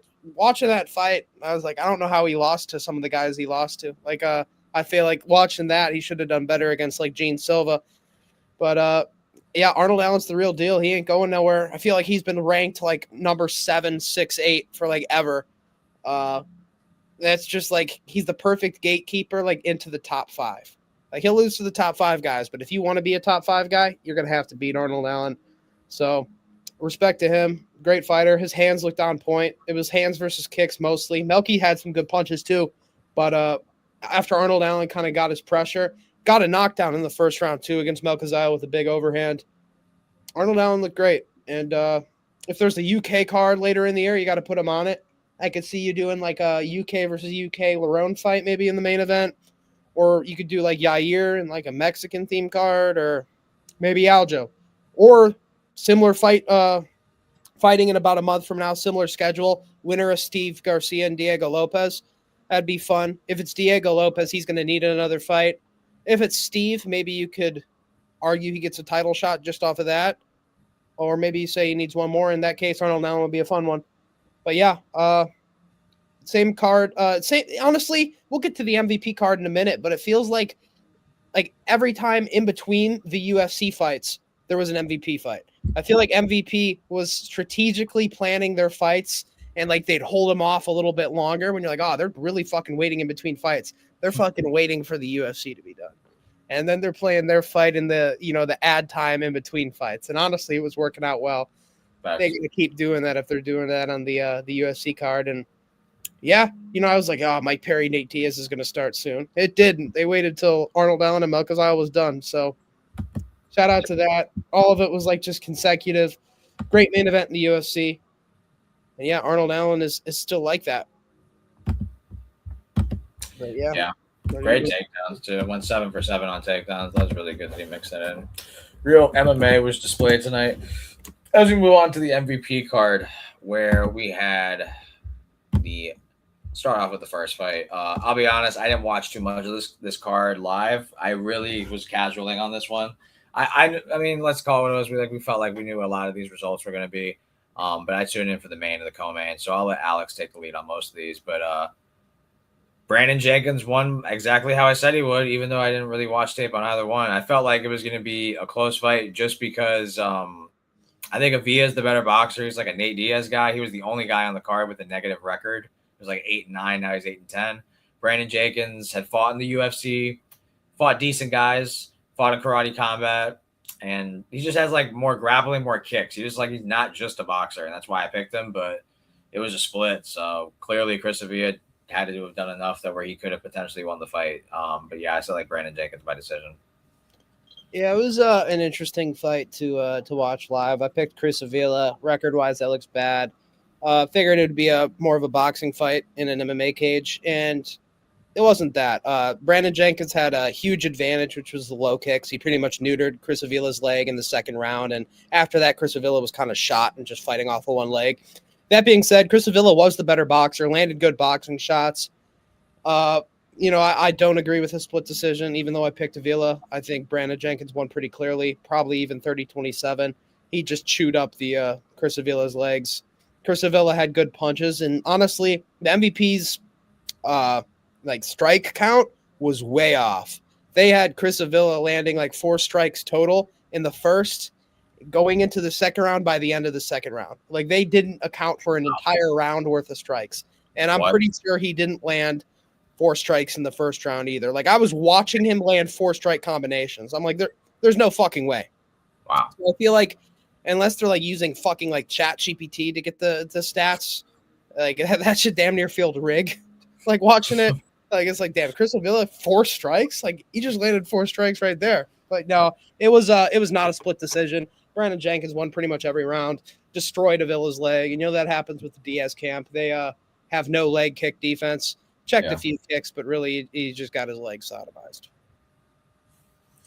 For sure. As we move on to the next bout, where it was Alex Pereira's sister, Eileen Pereira, winning by split decision against Jade Mason Wong. I thought Alex Pereira was going to win by decision. Did not think it was going to be this close, but we always felt like if it's a decision, like they're just going to give it to her. And I feel like they kind of may have done that here. I didn't watch the fight. I'll let Alex take the lead. Yeah, I didn't watch the fight either. I was actually going to the gas station to buy some Zins. But, split decision. That makes me think Jade Mason Wong mixed in the grappling. Yeah. Maybe she didn't. She is a striker. The fact this is a split, clearly it was probably pretty boring. My guess is she probably held Pereira for moments of the fight. Yeah. If you're Eileen Pereira, this is a fight you should be finishing. I talked about it. They kind of handpicked you a striker, a bare knuckle boxer. You should tear her apart. If it was really this close, I don't know what to say. Go back to kickboxing, go to karate combat, because MMA is going to make you look really bad if this is what's happening. Like, just never fight in MMA again. And I don't mean that as like a mean thing, like, oh, fuck you. Genuinely, like, if you want to like have a performance and get fans and look good, don't fight in MMA. Fight in kickboxing, fight in karate combat, fight in Muay Thai. Fuck it, fight in BKFC. Don't fight in MMA. It's going to make you look bad. Your brother is really good, and it's just kind of the nature of the beast with siblings. One of them's really good, one of them's really bad, but you can still make good career choices. As in, I think she can really, really continue to succeed in karate combat, and she has so far. So I think that's just what she should do and forget all about MMA. Yeah. As we move on to the next bout between David Mogyan and Albert Morales, I'll be honest, I didn't really watch this fight live. I think I said Mogyan by decision. I'd have to rewatch the video. I want to say decision, but I'll just say, I don't know, man. Like, he is a 21-year-old prospect. He just trained American Top Team, and I think he was pretty much like, I think he won the fight clearly, but I don't know, man. Tommy McMillan might have finished this guy type shit. Like, get a TKO next time type shit. I don't know. That's just me. It's like a minus 750 favorite. Like, be more dominant. I don't know. That's just me. But good performance, I guess. Got the win over Albert Morales. Still very young in his career. Still very green. 10 pro fights now, 9-1 record. Only lost Tommy McMillan. And funny enough that I bet against him in that fight. I had Tommy on the Contender Series, and that as a dog. He got fucked up in the first round. Then he won a dog fight, essentially. So I feel like that's the way to probably maybe fight Mogyan. Just like, push him back. Make him have to work for takedowns. Have to work in striking exchanges. But still a good prospect. Still young. Only 10 pro fights. But he can develop and get better, obviously, from this point. But got the dub. Got the win, and that's all that matters, I guess. Yeah, the protege of Arman, only 21 years old. I did expect to finish, to be honest, in this fight. Despite him being green, this is a honestly worse than Manolo Zucchini level of opponent. 19-11 is a bad record. Despite him having more recent success, this is a guy you should blow out of the water. He did win dominantly, but I feel like, maybe a couple harder elbows when you were on top, a couple more strikes on the feet. Maybe you could have hurt him and got him out of there. But yeah, it was, I don't want to say lackluster. It was dominant, but it wasn't anything really like you want to continue watching. It's a good fight to go, like, take a piss, grab a drink, something like that. It wasn't particularly boring. It just wasn't interesting, but dominant nonetheless by Magoyan. He's going to continue getting better. Young guy, trains with good guys. Yeah, and his one loss was Tommy McMillan, who's honestly a lot older than he is. So keep on the right track, and eventually, if you wanted to, you could get back into the UFC or Contender Series, or just keep winning an MVP, whatever the case is. But Magoyan's a decent prospect, just a bit green. Yeah, I recommend still build yourself more on the regional scene like MVP and other promotions before coming back to the Contender Series. That's what I recommend. As we move on to the welterweight division, where we had the ass-kicking machine, Jason Jackson. This is a fight I saw fucking live. Get a 22-second round KO over Jeff Creighton. This was insane. Like, the fight had just started, and like I said, 22-second left hook, the fight's over. This is the guy that beat Yaroslav Amosov. That has to matter. If you've seen Yaroslav Amosov's last two performances in the UFC, it's been first-round subs, I want to say.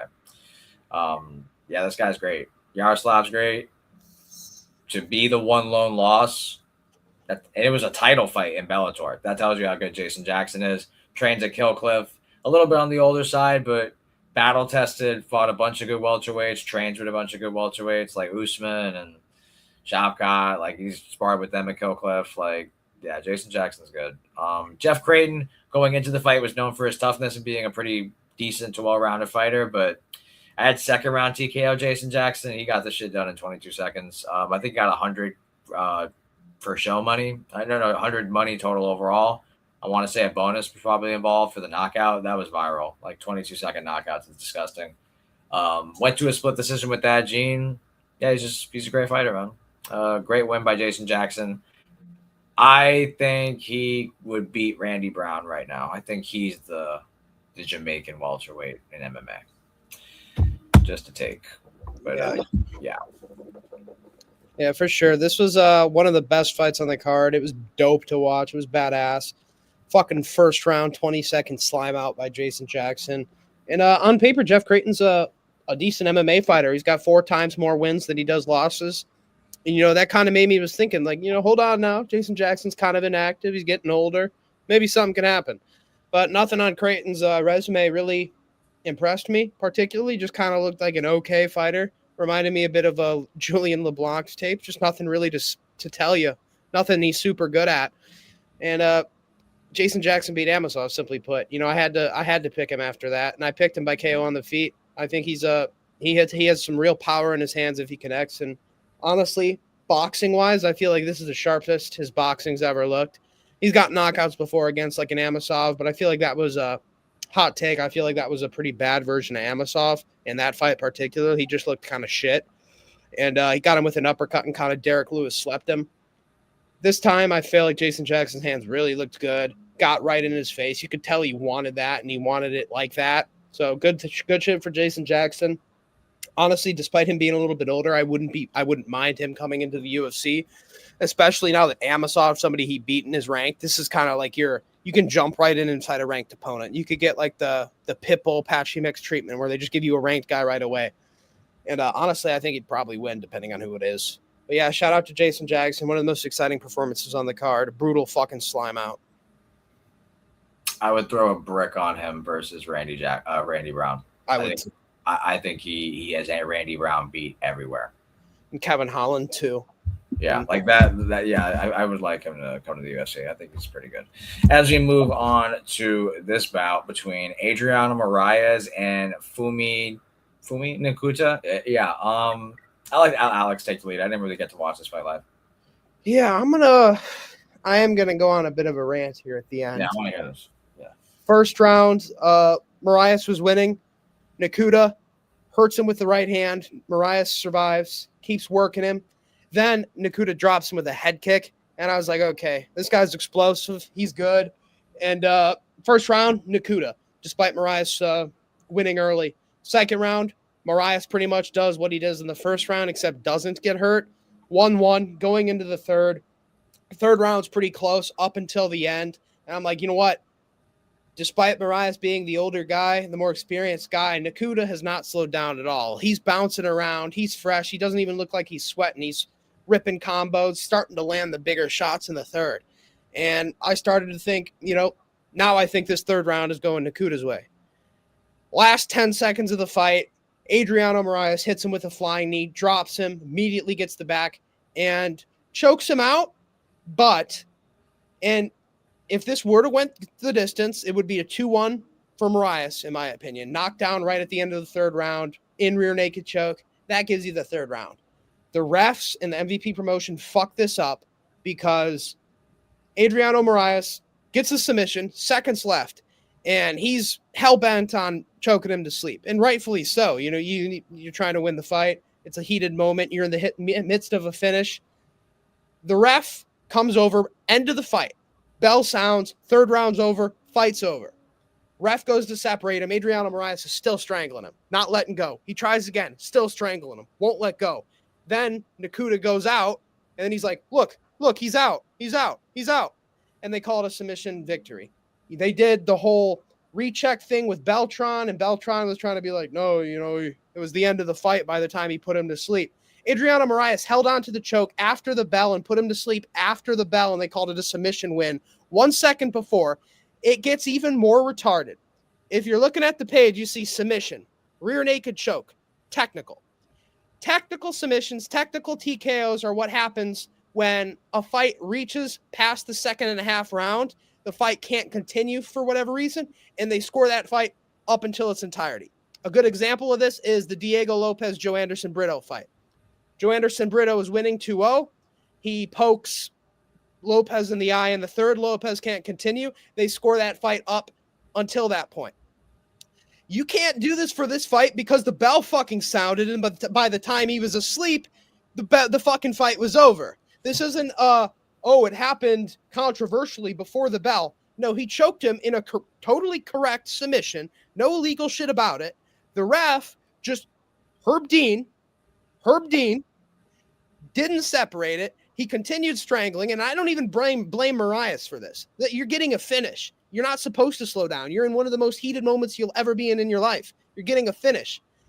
The ref doesn't separate him, and then the MVP guys throw on technical submission like that makes fucking sense. There was nothing illegal about what Marias did. It was about the ref not being able to separate him in that moment. Nakuda going to sleep because of it and losing and getting finished because of it when it should have gone to the distance. Now, if it's a case of Marias, let's go right at the last second, ref separates him like he should have, and Nakuda's sleeping there, then that's a rear naked choke. That is a rear naked choke submission win, not a technical submission win. They're using the term fucking stupid. Tapology still has it on here because MVP's so stupid that they classified it as that, and they still have it classified as that. Nothing illegal or accidental stopped this fight in the middle of the fight.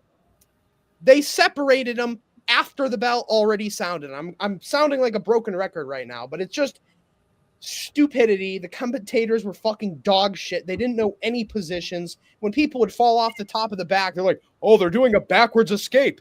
It's like, no, the guy on top fucking fell off. That's what happened, you fucking boxing promoter. But I don't want to sound like I'm shitting on Marias. Marias did what he had to do, finish the fight when he was down that round and needed to finish or needed to steal that fight back in the last couple seconds, and he did. But referees sold the fight. I feel bad for Nakuda. You got finished when you shouldn't have. The bell sounded, and they fucking threw a stupid title like technical submission on there and used it incorrectly. It's just annoying. You know, and honestly, for Marias, he should have a proper submission win or a proper unanimous decision win. There shouldn't be any technical anything for him. Submission win, straight up, and then you just say, oh, Marias, you held on for too long, and kind of scold him, wag your finger in his face afterwards. Or what I think should happen, the fight ended, the bell sounded, he didn't release the grip. You just go to the scorecards and you score it 29-28, second and third to Marias. But of course, nobody's fucking got a brain on him, especially in MMA promotions created by boxers and YouTubers. Francis Ngannou rules the roost over there. Pay him 1.5 mil. Meanwhile, you're giving Perry and fucking Nate Diaz 400, 500K. Lame shit. Yeah. As we move on to the welterweight division in this card, where we had Namo Fazil get a second round anaconda over Jake Babian. I think I had second round TKO Namo Fazil. The main basis of picking him was I just felt like he had fought the better level of competition. It's hard to kind of gauge American MMA regional scenes. Certain regions of the U.S. are better than others. And I didn't really know too much info on Jake Babian. I just knew that he was in good shape, and he's like not a small welterweight, I guess. But in terms of competition, I just felt like Namo Fazil had fought better guys. His one lone loss was a decision, I want to say, to a fighter who like represents the UAE. It was like what was it, Abkar or something like that? Mohammed Abkar. Yeah, Mohammed Alkara in 2022 in UAE. He's like 10-1, not a bad fighter, and he had the win over a Yakub Sumanov with a left hook, an undefeated Dagestan Russian fighter. He knocked out. I rate that. I just felt like, there was just a difference in competition. I felt like Namo Fazil, also that nickname is based as hell. The fucking grandson of Saladin. Thought that's dope. Fighting out of Kurdistan. Yeah, he showed well-roundedness. Got the second round anaconda. That's impressive. Showed in his grappling. Alex tells me from his highlights that he just like mogs people with like fucking celebrations and taunting and shit. So I'm always a fan of that. And this motherfucker even got into it with Armin Sarukian at the end of the fight. So Nama Fazil making a name for himself. I like it. This is how you broadcast yourself on an MVP card. Get the finish, do your shit, aura farm, and then get into it with UFC fighters. Now you're creating lore. So shout out to the grandson of Saladin, justifying our picking him. And yeah, I think he's good. I think he's a good fighter. 7-fight win streak. Hasn't lost since that one pro loss. No amateur background. Like, he's pretty good. He how old is he? He's 29 years old. I would be interested to see him go to like the PFL, something like that, or maybe like if not PFL, yeah, honestly, maybe even the UFC. We'll see what promotion ends up picking him up. I think he's a good free agent for the welterweights. I think he's a good free agent, especially to represent. It says the American flag, but yeah, I think he's a good prospect. Yeah, picked Amo Fazil as well. Like Tony said, just fought the better guys. Jake Babian's really fought bums. I actually gave Jake Babian the first round. His nickname is actually very accurate, the Barbarian. He came out like a fucking crazy lunatic and just started swinging crazy shit and started clipping Fazil. Very similar, I would say, to Andreas Gustafsson sort of style of fight where he's just swinging and going crazy. And honestly, Babian did it a little bit more striking heavy, but mixed in the grappling as well. I'd say he pretty much went crazy on Fazil for the first 3 minutes of this fight.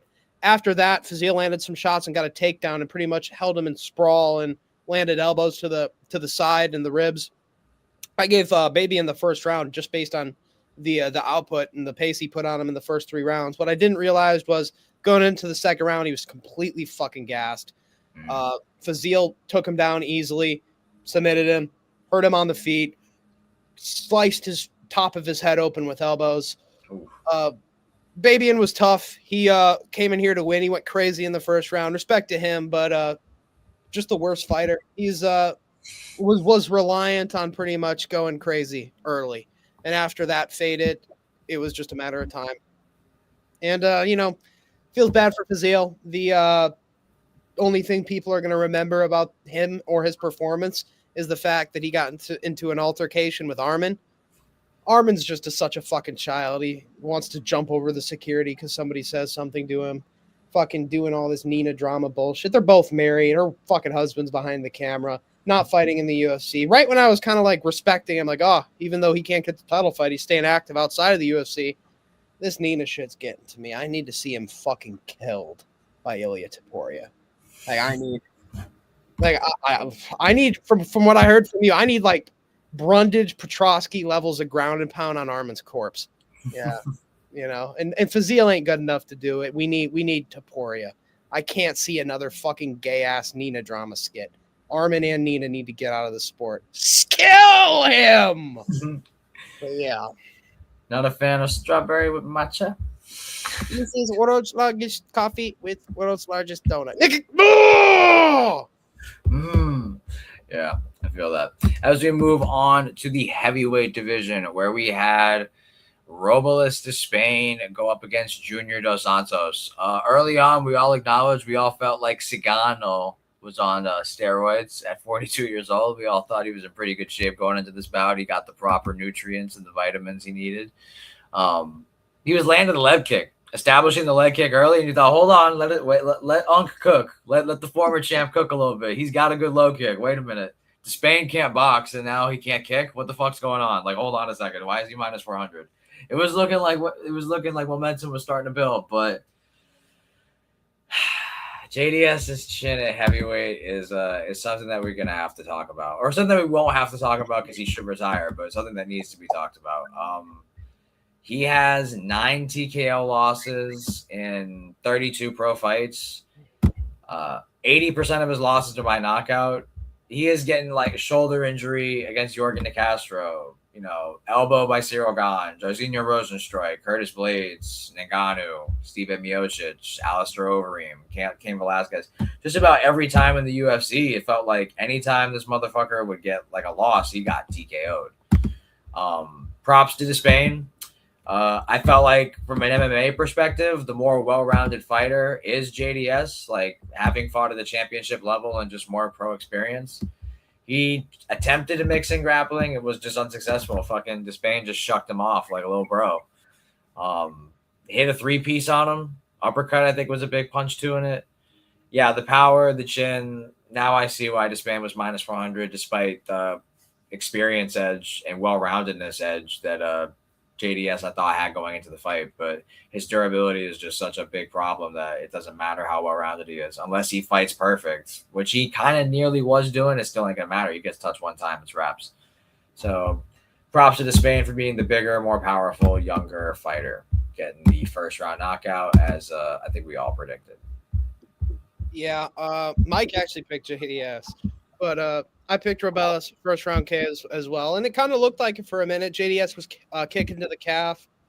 On paper, I feel like he could have won if he decided to wrestle, but he didn't. I figured he was going to be too stuck in his style. JDS has fought the way he fights for decades at this point. I didn't see him doing it trying anything really that different.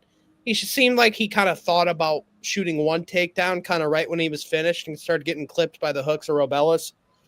But yeah, nasty KO. That was brutal. For a guy who's taken as much damage as JDS, like at some point, man, like you don't need to be Vanderlei Silva. You know what I mean? Like you don't need to be that chinny getting KO'd by security guards and people like that. Like, just like at some point, hang it up. Like maybe we go back to Game Bread MMA and we do a couple other ones, but yeah, you got to know your limits, man. Keep fighting like against your Alan Belchers and guys like that. Your Robelis is dangerous. He's big. He definitely has holes in his game. His boxing defense isn't good. His boxing really isn't that good, although it is getting better. I feel like it looked better in this fight. Big guy, super long. One of the few Cuban representatives in combat sports right now outside of boxing. And just a homicide. He really fucking turned him into like the Gabriel Gonzaga Mirko like crow cop, like leg underneath you as you get KO'd, like the Ngannou Stipe type of KO. That shit was brutal. It always makes me worry for these uncles, like I'm gonna snap their ankle or some shit. Yeah. But, I think you're just it's time. It's time to be done. It's time to be done, Junior. Maybe a couple more, like I said, Game Bread MMA fights. Maybe you try a couple boxing misfits shit, but I'm not trying to see him fight this level of competition again. Just protect your brain, man. Like I understand, like everybody who came before, like the modern generation just doesn't give a fuck. Like they're just not tapping out and letting their arms go fucking sideways, and they're just going unconscious or just letting themselves get fucking torn apart. It's like, like I watched Jacare in a fucking arm bar, just let his arm break. And he's like, oh, well, I guess that's kind of unfortunate. I'm going to need surgery. Well, come on, value your career. You're going life and death in the gym and getting your teeth knocked out. And you're like, yeah, 2 weeks. I got you. Against Prime Ngannou. I like my chances. Think about your career. Think about your kids, if nothing else. Like if if they grow up without a dad because you got some fucking ego that you want to go in there. I always wanted to drive one arm. I always felt like I could pull that shit off. I feel like I could be one armed. That's what I was thinking. I drive my car one arm, one hand. Yeah, I'm gonna go park in reverse, and I'm gonna move just fucking everything in one arm motion. That's crazy. It's like that. If you've ever seen Monty Python, there's like a knight that tries to guard their path and they cut off his arm. He's like, "'Tis but a scratch." And they cut off his other arm and he just starts kicking him. They cut off his legs. He's like, "Where are you going, coward? Our fight's not over." It's like, learn when to call it quits, man. Like, I don't want to see Junior fight anybody else that's like a slightly modern level fighter. Fight guys your own age as much as you want. For Doom, guys like that. Frank Murr, go hit them up. Yeah, exactly. And I'm sure you're going to get some really impressive KOs and finishes, but yeah, no, I'm not trying to see that happen. Go fight like Tim Bigfoot Silver or something. Yeah. And to put it in perspective, I think Robelis should fight Ngannou next. That's the guy you put there with Junior. That'd be cool. That'd be fucking hilarious if you could fluke something.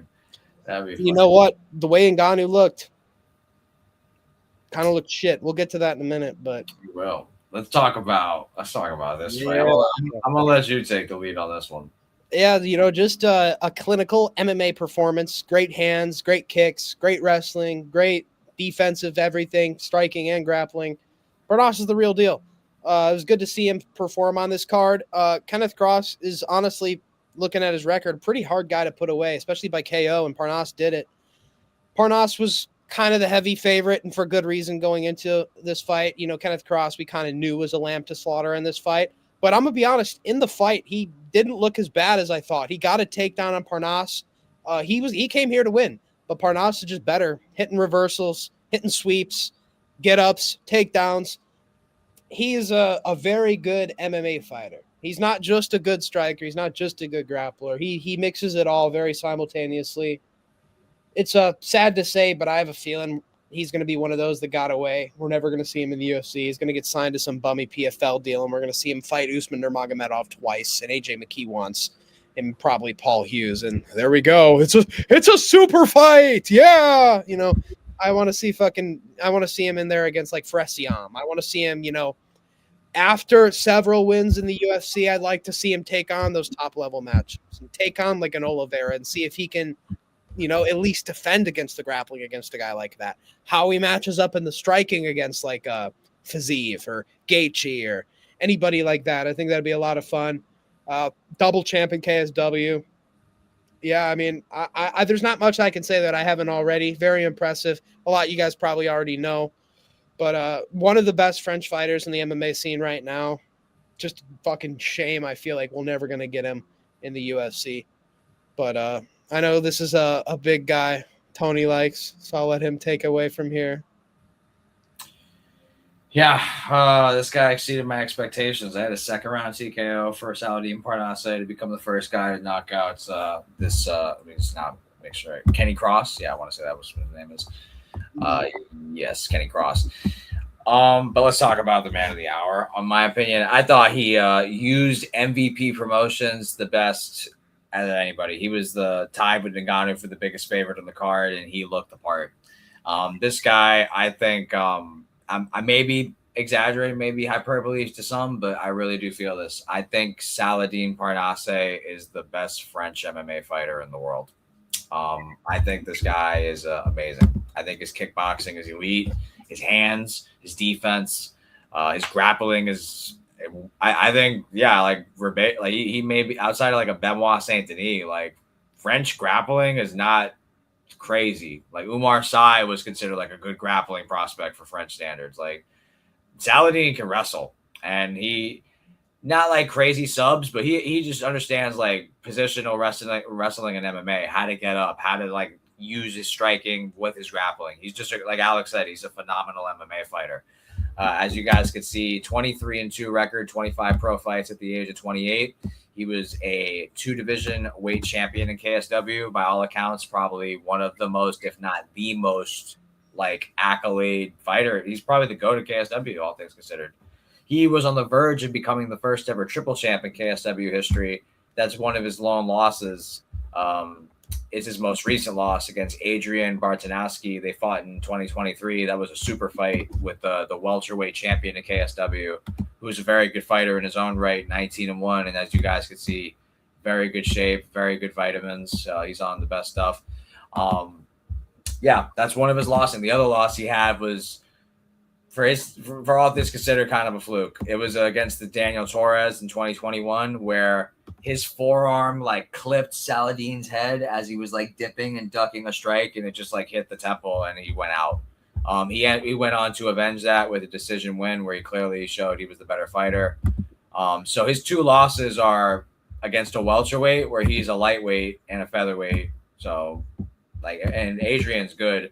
He just fought in the wrong weight class, and then he lost by essentially a fluke KO. Outside of that, he's never lost. 7 subs, 8 KOs, 8 decisions. Definition of well-rounded. He can play any game. Trains with BSD. I think he's the best French MMA fighter in the world in any weight class. I think I really do feel that. I think he's the truth. I hope he can make his way to the UFC. He's still 28. That's still like plenty time to have some super fights. I'm very hyped to see where he goes. Does he stay in KSW? Does he consider going to PFL? Does he consider going to UFC. I will say if he went to the PFL, like that would be pretty like stacking up the competition at lightweight for sure. So definitely an eye to keep on. I would say by all accounts, probably like one of the highest free agents in MMA right now. Keep an eye if he is a free agent, that is. But keep an eye on Saladin wherever he goes because he's a show. As you can kind of put in like a ranked position in the UFC if we were to get signed. I think he's that level. 100%. As we move on to the feature fight of the evening, where the other biggest favorite of the card, Francis Ngannou, secured a first-round overhand left TKO over Felipe Lins. Yeah, you know, it was always going to happen. He was like minus 1,400. Him by KO was like minus 500. This is what it was always going to be. Ngannou is just better everywhere, bigger. He got paid $2 million to slime someone out in the first round. Let's just call it what it is. Good win. I want to see him fight fucking Vadim Nemkov in PFL. Please stop ducking. Like, I don't know what else to say. Please stop fighting fucking Renan Ferreira and Felipe Lins. These washed Brazilians. Fight a good fighter in Vadim Nemkov, please, or come to the UFC. But I don't see Dana succumbing to that. I think Dana's going to stand his ground on Francis. More and more, he's looking kind of right on him. But yeah, but he's never coming back to the UFC. I don't think. He got $2 million today to slime someone out in the first round. Good on him. But please come fight Vadim Nemkov in PFL. That's all I'm saying. You can take it away, Alex. Yeah, that would be a sick fight. I wasn't really thinking about the Nemkov fight. You know, I was thinking about the Robelis fight. I think they're more on par to kind of just go in there and knock each other out. It's more of an MVP promotion sort of fight, especially if he has parted ways with PFL now. Yeah. But, yeah, I mean, we kind of got what we thought we would get in Ngannou first round slime out. That being said, it happened in like 5 times the time it would have taken Prime Ngannou to kill this man. Felipe Lins is not anything Ngannou hasn't seen. He does nothing special. And honestly, we talked a little bit. I'm like, you know what? He might have some Letterman skill, fast hands, decent calf kicks. He didn't have any of that. He got outleg kicked by Francis. He looked slow. He looked shit.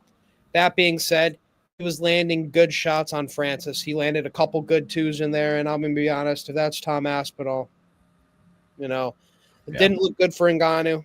A lot of people are just going to glaze the fuck out of him. And he did win in dramatic fashion. But, you know, I'm going to be honest, that John Jones fight is never happening.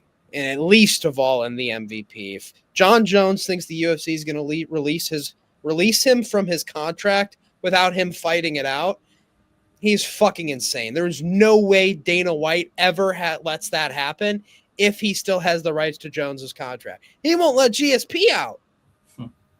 What is GSP going to do? Have a grappling match with Khabib? You know?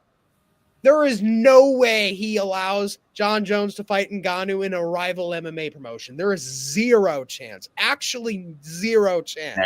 Negative, actually. Negative chance. There is no way. You'd have to, like Dana White would dead ass have to die for that to happen.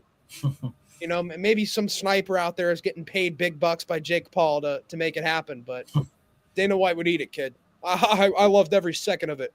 You know, just sitting there, I took it all in. That's how Dana White would react to getting an assassination attempt by Jake Paul. I mean, he did say Anthony Joshua, right? At least that's what Bryce Mitchell thinks. But yeah, I mean, I've lowered my standard for Francis Ngannou and his fights. He's going to be fighting your Robelises. He's going to be fighting your Felipe Lins. He's going to be fighting fucking probably Tito Tokos in a couple years. You know, nothing exciting is going to happen out of this. And if it is, it's going to be like a boxing match against Jake Paul. Ooh, some fucking shit. You know, there's not going to be too much fun shit. I think the Robelis fight is pretty fun on paper and one of the better fights you can do. He'll never fight Nemkov. I think he's afraid. I think he's ducking that smoke. He left PFL for a reason. Never fought in PFL more than once. Terrible fucking decision by PFL. You could argue that's the reason they're going under and losing so much fucking money. They sold out a bag to Ngannou and gave him everything he ever wanted just for him to never fight for their promotion. Do not trust this guy. Contracts won't work with Ngannou. Just bring him in and fight. Let him fight and pay him to do it. I feel like that's the move that MVP is going to do. Exciting knockouts, notoriously difficult to deal with, and just ruined his own career. We don't care about you fighting with Felipe Lins, bro. Cool to watch a knockout, sure, but you're not fighting the best. You docked John Jones when you had an opportunity to fight him in the UFC, and there's no way you fight him now. There's no fucking chance. And there's no chance you get a super fight with like an Aspinall or Pereira either. Your career is cooked. You can keep KOing bums, and you'll make a pretty penny off of that. You will be a rich man, but don't expect me to be that excited for it. I'll leave it at that. Yeah, that's all things that might be like all-time heist in MMA. The deal they worked out in PFL. He became chairman of PFL Africa. He guaranteed 7 figures for his opponents, guaranteed 50-50% between fighter and organization, and was able to box whenever he felt like it. Yeah, and he ended up leaving. That's crazy. As we move on to the co-main event of the evening, a fight that was carrying a lot of the fandom of this card, I want to say. For sure. The two, as a friend of mine, Trace Grant, would say, sons of Jake Paul battling each other for his affection and approval in the co-main event between Mike Perry out of BKFC in the UFC and former UFC legend Nate Diaz. I ended up picking Nate Diaz here. I am going to rant a little bit about the stoppage. That's bullshit. Let's just call it what it is. We all know Nate Diaz fights. We all know he has bad cut susceptibility and he leaks like air, like you breathe air. Like it just happens in every fight. Like a paper cut will fucking cut this guy. Unless you're Tony Ferguson, which is still to this day crazy how he went unscathed against a guy who like elbows like Ferguson. That's funny. But here, no, he was very much leaking like a faucet. Props to Mike Perry. I will give him credit, Mike Perry. I didn't like the stoppage, but great game plan going to the body in Nate Diaz. That was super effective with knees to the body and hooks to the body. Really good work, as well as, just landing damage up top. I always felt like Perry was going to very much win the first 2 rounds. I was very much clear in my mind that Perry's going to win. But I ain't going to lie. Like, watching the first round, Diaz was losing, but I'm like, oh, okay, we're already in a swamp. They're both fucking exhausted. This is going to work out perfectly. But props to Perry, man. He was able to just hit a second win where Diaz, dude, those body shots were fucking hurting Nate. They really were. And it's fucking hilarious to me how, like, Perry, out of all the fucking fight IQ guys that Nate Diaz has fought, like, is the guy to consider going to the body instead of just headhunting him. Diaz is a zombie. Like, he'll eat your punches. We've seen him eat McGregor, Leon. Why did I even compare him and fucking McGregor in the same combo? But yeah, like we've seen him take damage like easy, nonstop in fights. But the body's always there. He has a long torso. It's such a hittable target. He doesn't react to them well. Leg kicks and body shots. That's the blueprint on the feet to beat Nate Diaz, I would say. Props to Mike Perry for being the tougher guy. And he was able to get the doctor stoppage. I don't agree with it. I really would have liked to have seen the fight going forward. We know how Nate Diaz is. Like, he never loses fights. He just runs out of time. If this was a fight to the death, you never know. Yeah. But that's always going to be their mentality. But, good for Mike Perry. Younger guy. More fights with him, I would guess. I will say Diaz looked in good shape going into the fight, but the fight, oh my God, he was tired in round 1. Like, it's great. Like, you don't gas that bad. Like, his taunts got more spryness to them. Like, when he fucking does the turnaround, like, you hit me, I didn't notice. When he does that, there's more of like a quicker turn with his neck when he pivots. Fucking, he looks lethargic even doing that. Like, he looks slow doing his signature taunts. He showed his age in this fight. Mike Perry just was the hungrier guy. So good for him to get the dub, get your money. Nate Diaz already got his bread. We already know the CTE status, so at least he didn't take too much damage. Maybe the doctor saved him from what more he would have sustained, because it was not looking good. I ain't gonna lie. It didn't look like Perry was tired, but he's like, oh yeah, I can get used to this being on top, just smashing him. Good fight for Mike Perry. Good for you, bro. Let's see you come back to BKFC. I don't know if he does. Maybe he stays in MMA. Yeah, I could see him definitely fighting in MMA more often. I think he will. MVP doesn't seem like they're doing contracts, so I'm sure he can do both. Nate Diaz, picked him to win, thought of getting to the later rounds, and I feel like they did stop it too early. That being said, Nate didn't have too big of a problem with the stoppage. He said blood was all in his eyes and he broke his finger. I'm going to be honest, that doesn't really sound like something the Nate Diaz of old would say or even tell you. Facts. So that's kind of sad to hear. He's 41 now. He's, for some reason, I kind of always thought Nick Diaz was several years older than him. He's only 1 year older than Nate. Wow. Yeah, they're only 1 year apart. Wow. Yeah, Nick's 42 and Nate's 41. Mike Perry, good bit younger, tough motherfucker. Had a great game plan, elbows, knees. That's how you beat Nate. And honestly, that's how he did beat Nate. I think Stitch Duran is a fucking faggot. Continue and more. Well, yeah. I think he's a maggot too. You were saying. Yeah, no, I had an F in there, Tony. I'm gonna be honest, but he looked at like a couple superficial cuts like all over in different places in Nate's head. He's like, I can't close these. Oh. He just started aping out. It's like, dude, they're not even that big. Like, dude, take the entire thing of Vaseline and just fucking smear it closed. You know what I mean? Like, I've watched enough shit to do. Make it borderline greasing. You know what I mean? That's how you do it.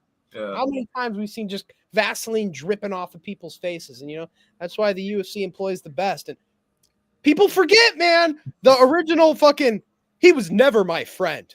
Is Dana White talking about Stitch Duran? And they're like, why did you fire him? He's such a good...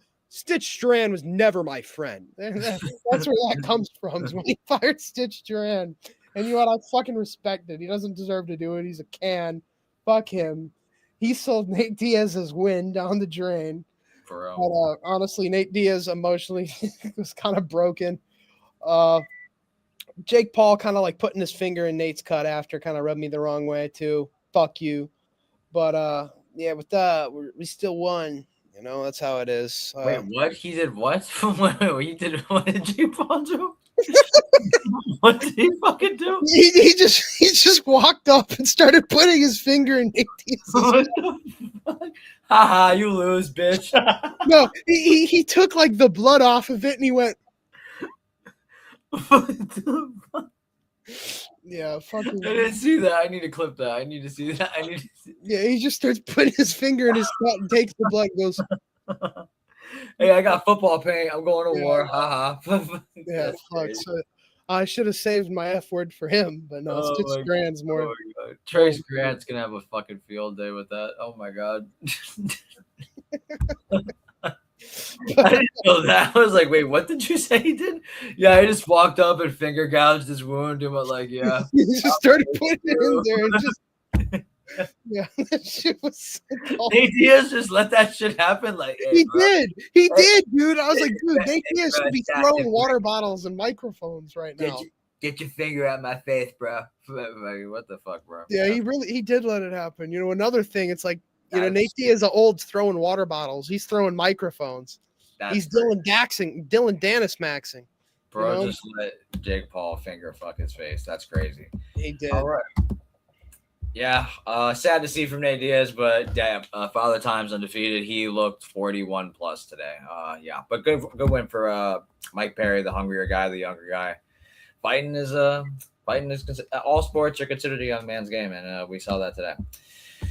As we move on to the main event of the evening, and before I give my breakdown of this, just want to give a shout out to Gina Carano. If you ever want a shoulder to cry on, feel free. You look fantastic at 44. You age like wine. Great performance.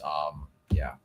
But going on to this, my official breakdown of this fight was really simple. I just thought the second the bell was going to ring, Ronda Rousey is just going to run at Gina Carano like a crackhead, just like cling herself to her arm and just never let go and end up on the ground and lead to her patented submissions.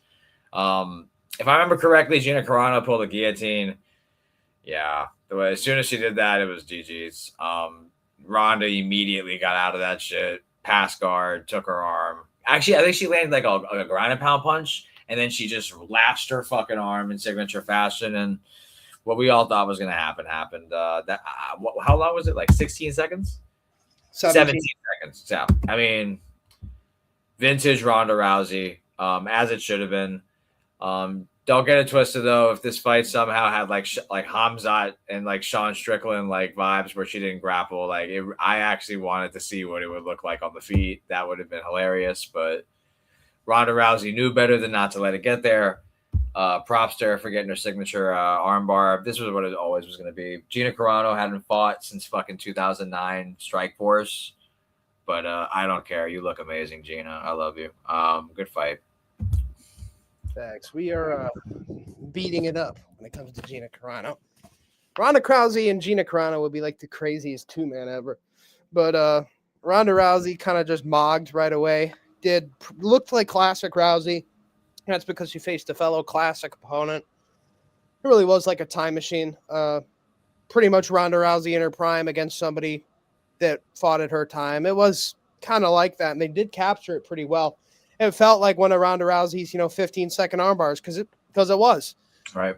Went in, double leg, no hip toss this time. It was an actual double leg, which I think is something, honestly. Ronda Rousey's known for just hip toss armbar.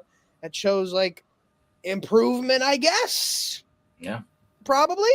I mean, a 44-year-old woman who hasn't fought in fucking 17 years. Yeah, and Gina Carano hasn't fought in 15.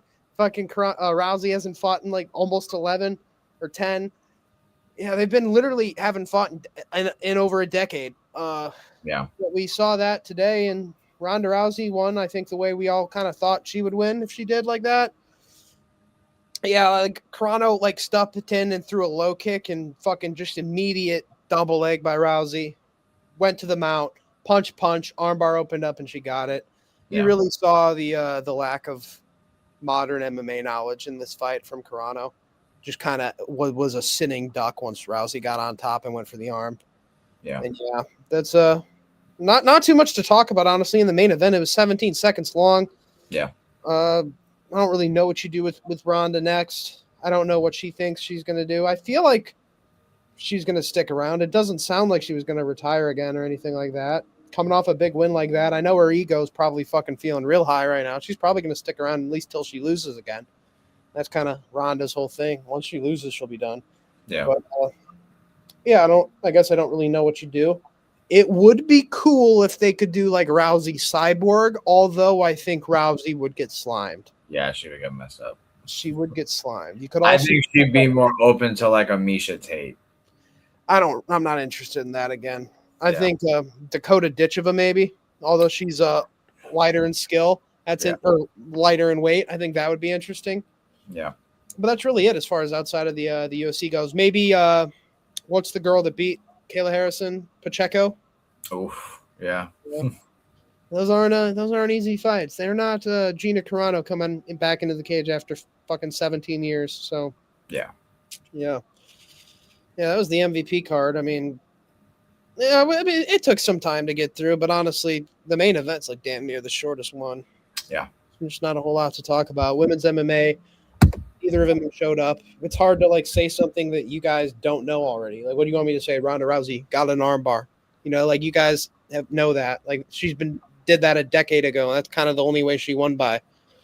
But yeah, I mean, literally only one underdog won on the entire card, and it was Adriano Moraes. So experience showed in that fight. Good for him. Good win. I do leave that fight thinking Muhammad Makayev would have won. I do leave that fight thinking that.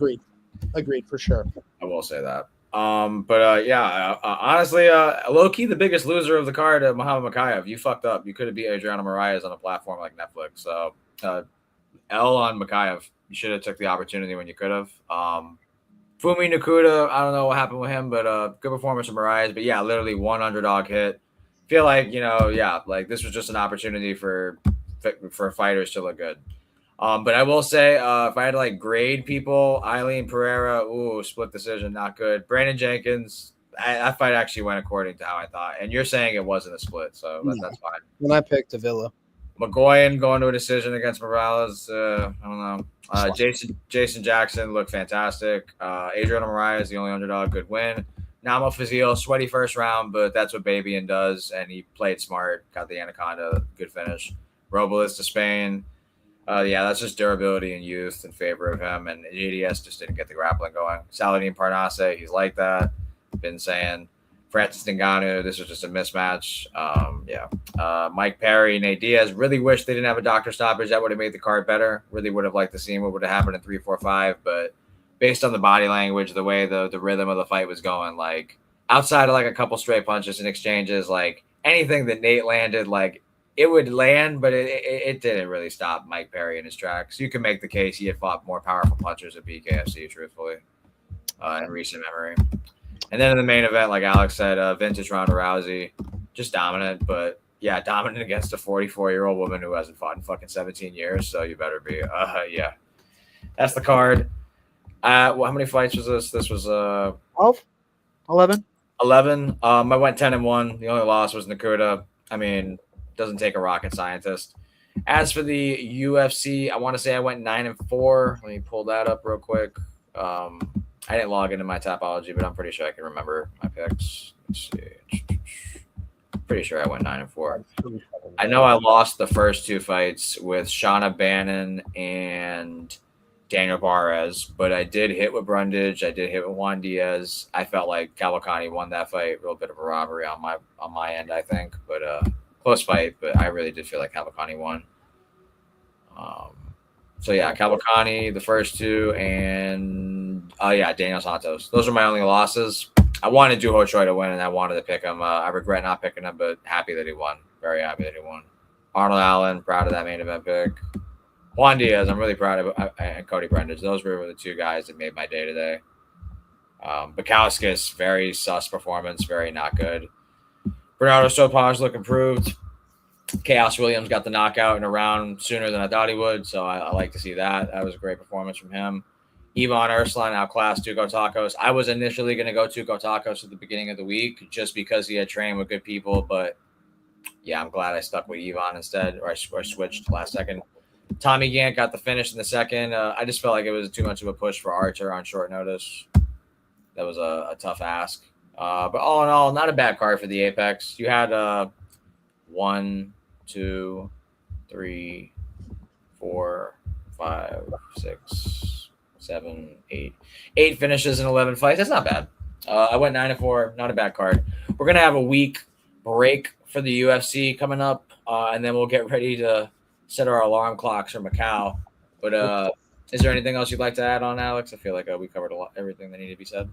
Yeah, pretty much. Fight of the night, Duho, Daniel Santos. Performance of the bonus says to Alice Ardelin, who got a capsule lock, like a very weird leg lock on Polyana Viana. I thought it was just a random injury to her knee. It was like a super rare submission. Now that's a dead orchid. Like Joe Rogan would have fucking been in heaven if he was there on the commentary.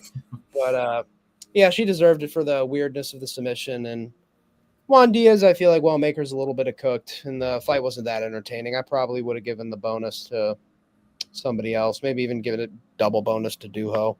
But yeah, overall, good card.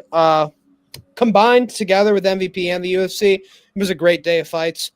And yeah, just a lot of fights to watch today, and I appreciate that. Even some boxing. So yeah, a lot of fights going on today. But moving on, gonna be here a week later or 2 weeks later for UFC Macau. We have a UFC White House card bingo that we're going to release at some point, maybe this week, maybe not. Maybe we'll wait till like closer to the week of the fight, but that'll come out eventually along with our usual content. So keep a lookout for that, and thank you for everybody for watching, and have a good one. Peace out. Appreciate you guys. Peace.